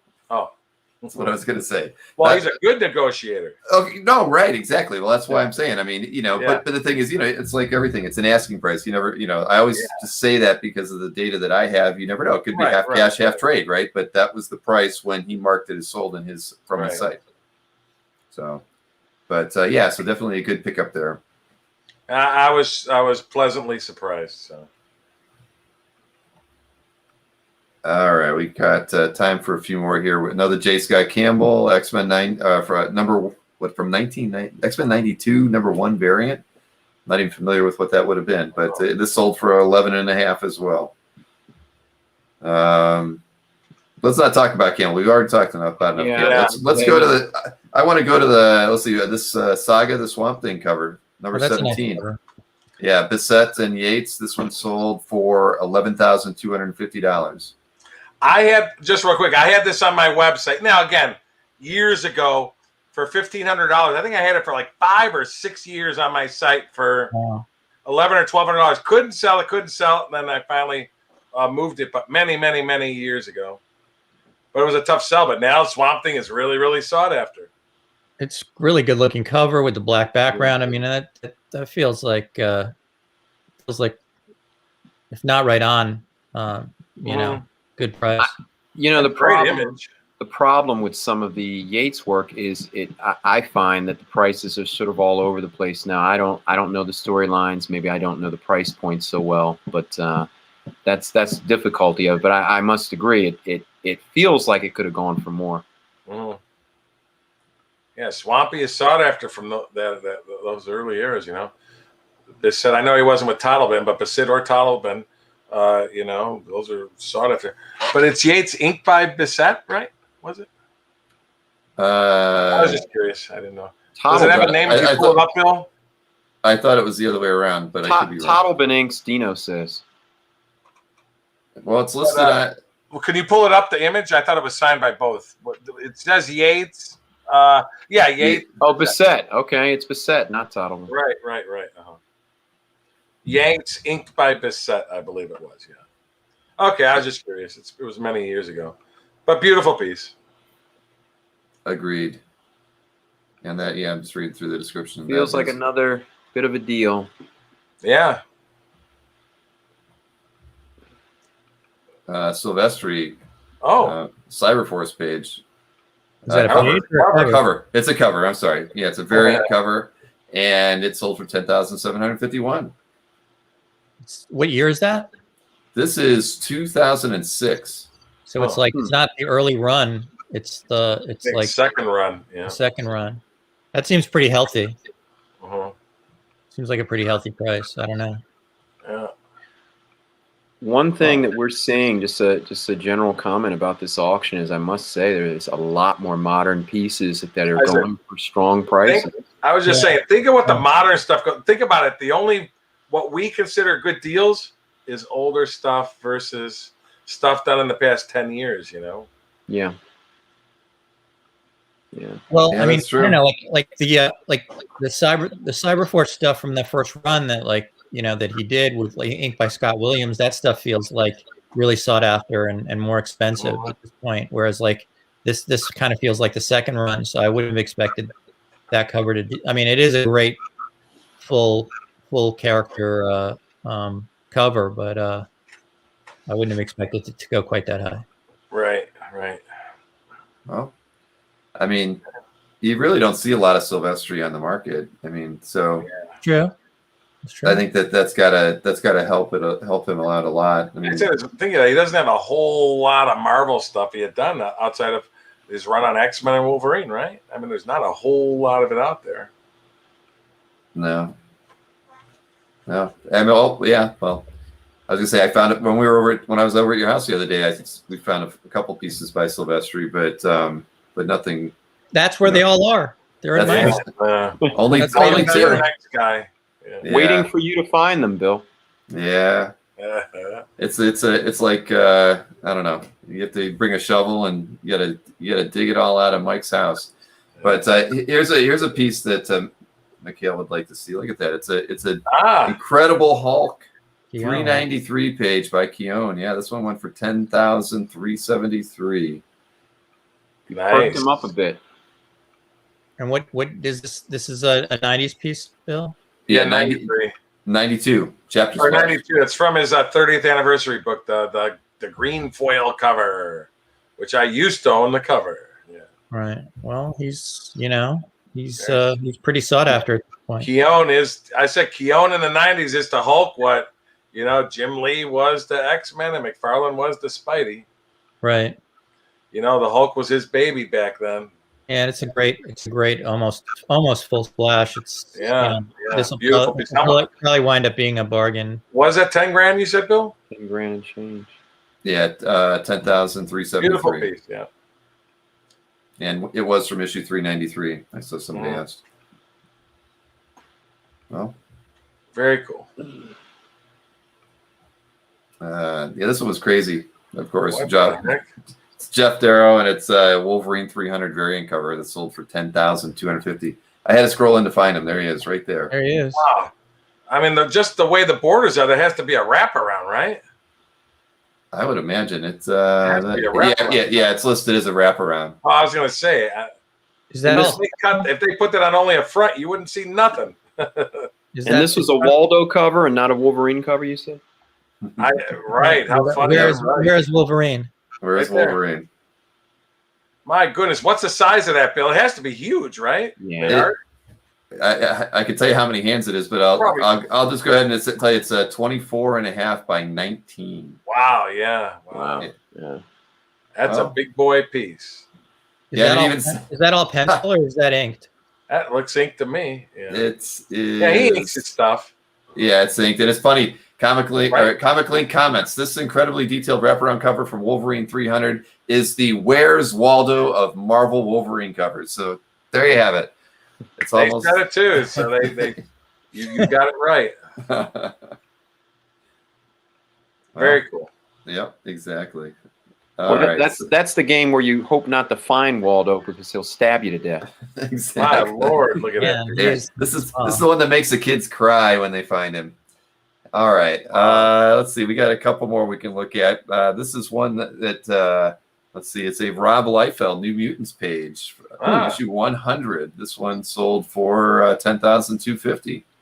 Glenn, maybe you should do the honors here. Yeah, that's what I was thinking. Was 100 the first appearance of Shatterstar? I'm trying to my memory. Somebody had their first appearance in 100. I don't remember which character. I don't know. I don't think it's Shatterstar. Oh, okay. But I mean, it's a great battle page. It's just you know, it's probably about right. You know, like where that is. Yeah. Very cool. Right at market price. Cable, all right. Cable and Shatterstar battling. I mean, yeah. Very cool. It's become sort of classic. It has at this point. It's sort of classic. I mean, yeah. I mean, I expect that's probably a good buy in the future. Like that'll probably escalate. All right. Well, we're getting close to time here. I actually wanted to get to this one Jack Kirby page, so I'm gonna. Sure. We didn't even make it forward to real quick. Darn. Yeah. I wanted to go to this one just because it does have Thor at the end of it, but this is Journey into Mystery 97. Oh, the Don Heck inked issue. Wow. Right, and it was 9,766. I mean, and I know that the Kirby Thors are going pretty strong right now, but they are. And there's one of panel of Thor.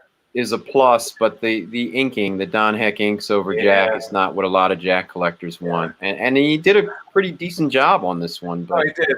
But if you had said this was pencil and ink Heck, we would, without realizing it, we would have all agreed. Wow. You know? It's definitely not pure Don, but you know. No, not those top two panels right there are definitely Jack. Right. Yeah, I agree. But I mean, you definitely, a small size Thor page could go for more money in some cases. It's got better content. So Kirby. So it's a fair price. Oh, that's a fair price getting it for under 10 grand. Yeah. Content and inker.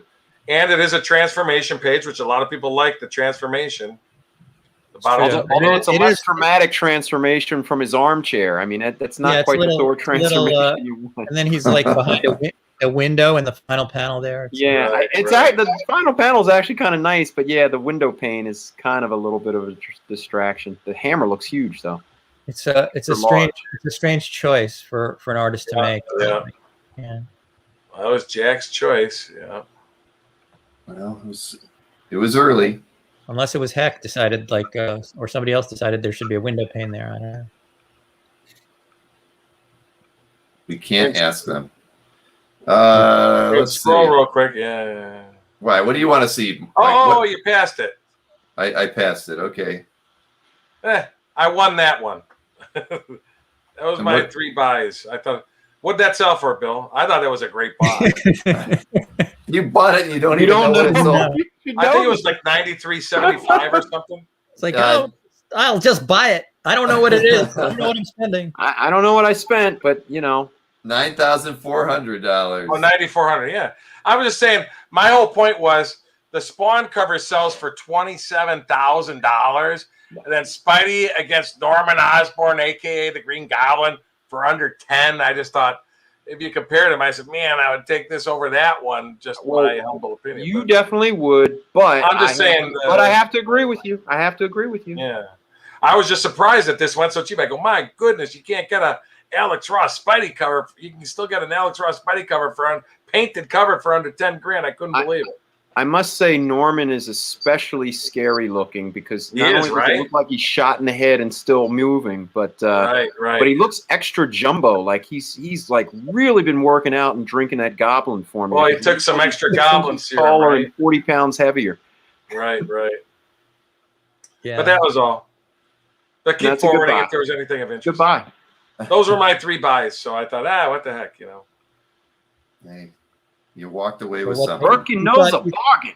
You thought what the cross, not what the heck. Oh wait, go back to that one real quick, Bill. Yeah, that one got a lot of attention pre-auction. I mean, I even had a couple people texting me asking me what I thought. Is that West Coast Avengers? Yeah, West Coast Avengers. It's where they take Vision apart, and then he later becomes sort of the Phantom White Vision. But this scene was in WandaVision, and it was. Yeah. I thought because this was such a memorable scene in WandaVision, it would give it a bump. It seemed like it did because the pre-auction bidding, this thing was like at $8 grand with I don't remember how many bids, 60 or 70 or whatever, and I thought wow, this thing's going to really take off, and there wasn't a lot of live auction bidding. It still went for a healthy price, but just the trajectory was very high going into the auction. But memorable piece. It's a good piece, very intricate piece, especially for John at that time. I mean, he put time into this more than he did most things from this period. So it's a good piece. For 8,900. Yeah. Hey, Bill, do you mind going back to the Tim Sale? Somebody had a question about the Tim Sale. You clicked just past it. Well, it's next after this one, but yeah, we can. I didn't realize. Okay, we could end on the Tim Sale if you want. No, I was just going to tell you one thing. Believe it or not, I bought this, but a friend of mine couldn't bid on it. He had to work or something, and I won it for a friend of mine. But he loved it, had to have it, and he got it. So $8,900 for it. He said, "I can't find one. I can't find a great Tim Sale. This is it. This is my sweet spot. I gotta have it." And so I bid for him and got it for him. So, because he was at work. It's an all silhouette page. Yeah, right. That's pretty cool. But if you're a Tim Sale fan, Long Halloween is it. Right, right. So yeah, that is the story. Very, very cool page. So. And Timothy agrees. Very well, cool. in that first panel, it's like he's shot through the chest with a bat. It's like So they showed again later. No, that's it on the map. Yeah, only on that one. Yeah, just that one. Yeah. And, like the shot through the eyes with slits. And the eyes too. Yeah. Well, I said if he was only the inker, I said the penciler didn't have to do a whole lot of work on, or the inker just had to fill in the blanks, huh? You could have done that job. I said I could have been the inker on this page. Totally. I don't know. I think that bat symbol might have been a little bit crooked, but I think your friend is going to want you to send it back if you were the inker. I could have done the cape with no problem. No problem. Those ears and that bat symbol, though, it just wouldn't have quite been right. And it would have come out like a Spidey symbol. And listen, that guy, I could have inked his face perfectly. Bill, is Mike listed in the description as the inker? Can you check? He is not. He definitely is not. If it were a Spidey symbol, then we would have to list him. Then we worked on it. Yeah, for sure. So, I mean, is this a good end point here? I mean, we're over 2 hours, everybody. Yeah. I mean, I think, like you can see, we only hit the 54th one, but that's pretty good. That's probably about what we hit the last time. Yeah, that's a fair amount. I mean, right. We did well. We did well. No, and we could end up with Bill. He's going to wear his Mikhail. He's going to wear his Tarzan outfit, and there's him tackling me up there. Where's Magilla? Where's Magilla? Bill tackling Cheetah. Where can people donate so that Bill doesn't put on the Tarzan? Yeah, exactly. Well, don't worry. Bill is not putting on the Tarzan. Bill, you already got the hair. Tarzan cosplay. Oh, my goodness, Mike. You got to end the show quickly if you start singing the Tarzan and Loki. We'll call you Toki. And you definitely have to wear this. You definitely have to wear those horns with the Tarzan outfit, and you'll be called Toki. Yeah, there's a reason you're not writing for Marvel or Disney. So what is that reason? Or we can call you Larzan or Toki. Yeah, no, all done. I'm done. All right, I kept it on for 10 minutes for everybody. So there you have it. I'm proud of you. All right. Hey, I bought this Marvel wallet at on Amazon. If you ever see it, don't buy it. They showed it. It looked like it was like nice and supple, and the print was really nice. The covers were, they're all classic covers. But the damn thing is like it's like almost like a hard like sandpaper rather than a smooth texture. And the print looks like okay, it looks terrible. I'm not. I wonder if that's a knockoff, because I saw that similar wallet at a discount store. The print was actually really good. Well, the thing is, I mean, the picture on Amazon was beautiful, and and then I get this thing, and I literally it's like 100 grit sandpaper. I think I could go out. You could have printed it out yourself, made your own wallet. I could have made my own wallet, and then I could have sanded my deck with it. So, oh man, I know for $18, I was expecting just a tiny bit more than that. I thought you were going to say it's too small to put a credit card in or something. Well, it had that problem too. But anyways, I don't know if you have them out there in Ohio. Go to Ross. They had those wallets, and they looked pretty good there. I'm going to have to go out and find something better, because Maureen actually washed my wallet with everything in it. And not that one, a different wallet. Okay. Yeah, no, yeah, it's get a new one. It kind of fell apart. So, and I'll tell you, I actually always carried my Social Security card in here, which I know nobody should ever do. And not that I'll show you the front of it, but yeah, it survived just barely. Back in the day, we did. Yeah, look at that. I mean, it almost got. That brings back memories. It almost got. You gotta laminate that thing. Then it'll go through what? I do.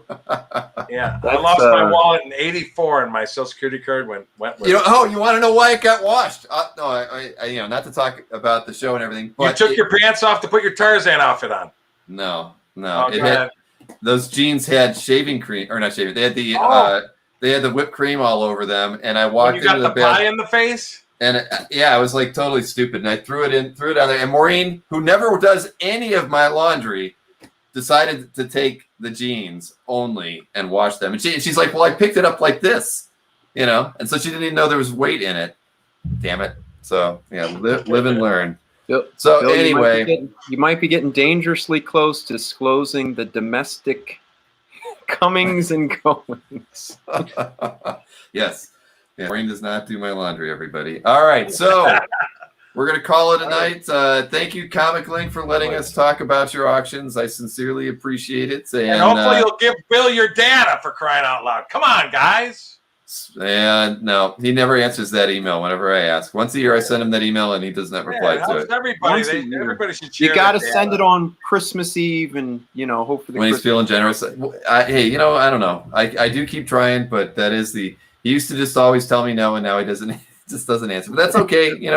At least it's a little bit easier to get to the sold results than they were. As we can see the sold results, I guess it helps. Yeah. Right. It's just not searchable. That's the downside to it. But at least it's still out there, better than it was when I first started asking. So I'm very happy about that. But anyway, so everybody who wants to see an interesting show, tune in tomorrow night too, because I will have 3 guys from Heritage. And it should be an interesting conversation. It's a preview of their upcoming signature auction, and they told me they'd want to hang out for at least 30 minutes or an hour and talk about the hobby. So anybody who has any questions they'd like to throw at Joe Madalena, Todd Hignite, or Ed Jaster, feel free to tune in tomorrow night and fire away. It should be. I mean, I'm up for it. I'm going to give it a shot. I think I might wear a nice shirt though. I don't want to down dress, tomorrow. Yeah, there'll be conventions, so you have to dress a little, Exactly. The Loki gear will not be on tomorrow evening. Something double-breasted so that you can outshine them a little. I'll try. All right, everybody. And you got to get your pocket square.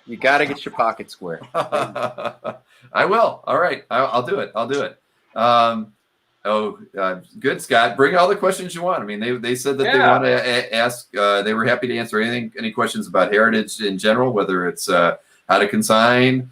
But they really also just wanted to talk about the way the pricing and the things have been, their observations of the hobby for the last 18 months really, and that they were really open to just sitting down and talking with everybody after the preview's over. So I definitely would encourage bring estate planning questions. And, that's a hot topic in the hobby of late as well. I would talk to them about that, because I'm sure that they've got to have that kind of baked into their their pitch to getting consignments and everything as well. So and we've seen them auction estates in the past, not just for comic art, but sure they've got a lot of experience in that area. So bring it tomorrow. To sell when you're alive than when you're dead. It's easier. Very true. Very true.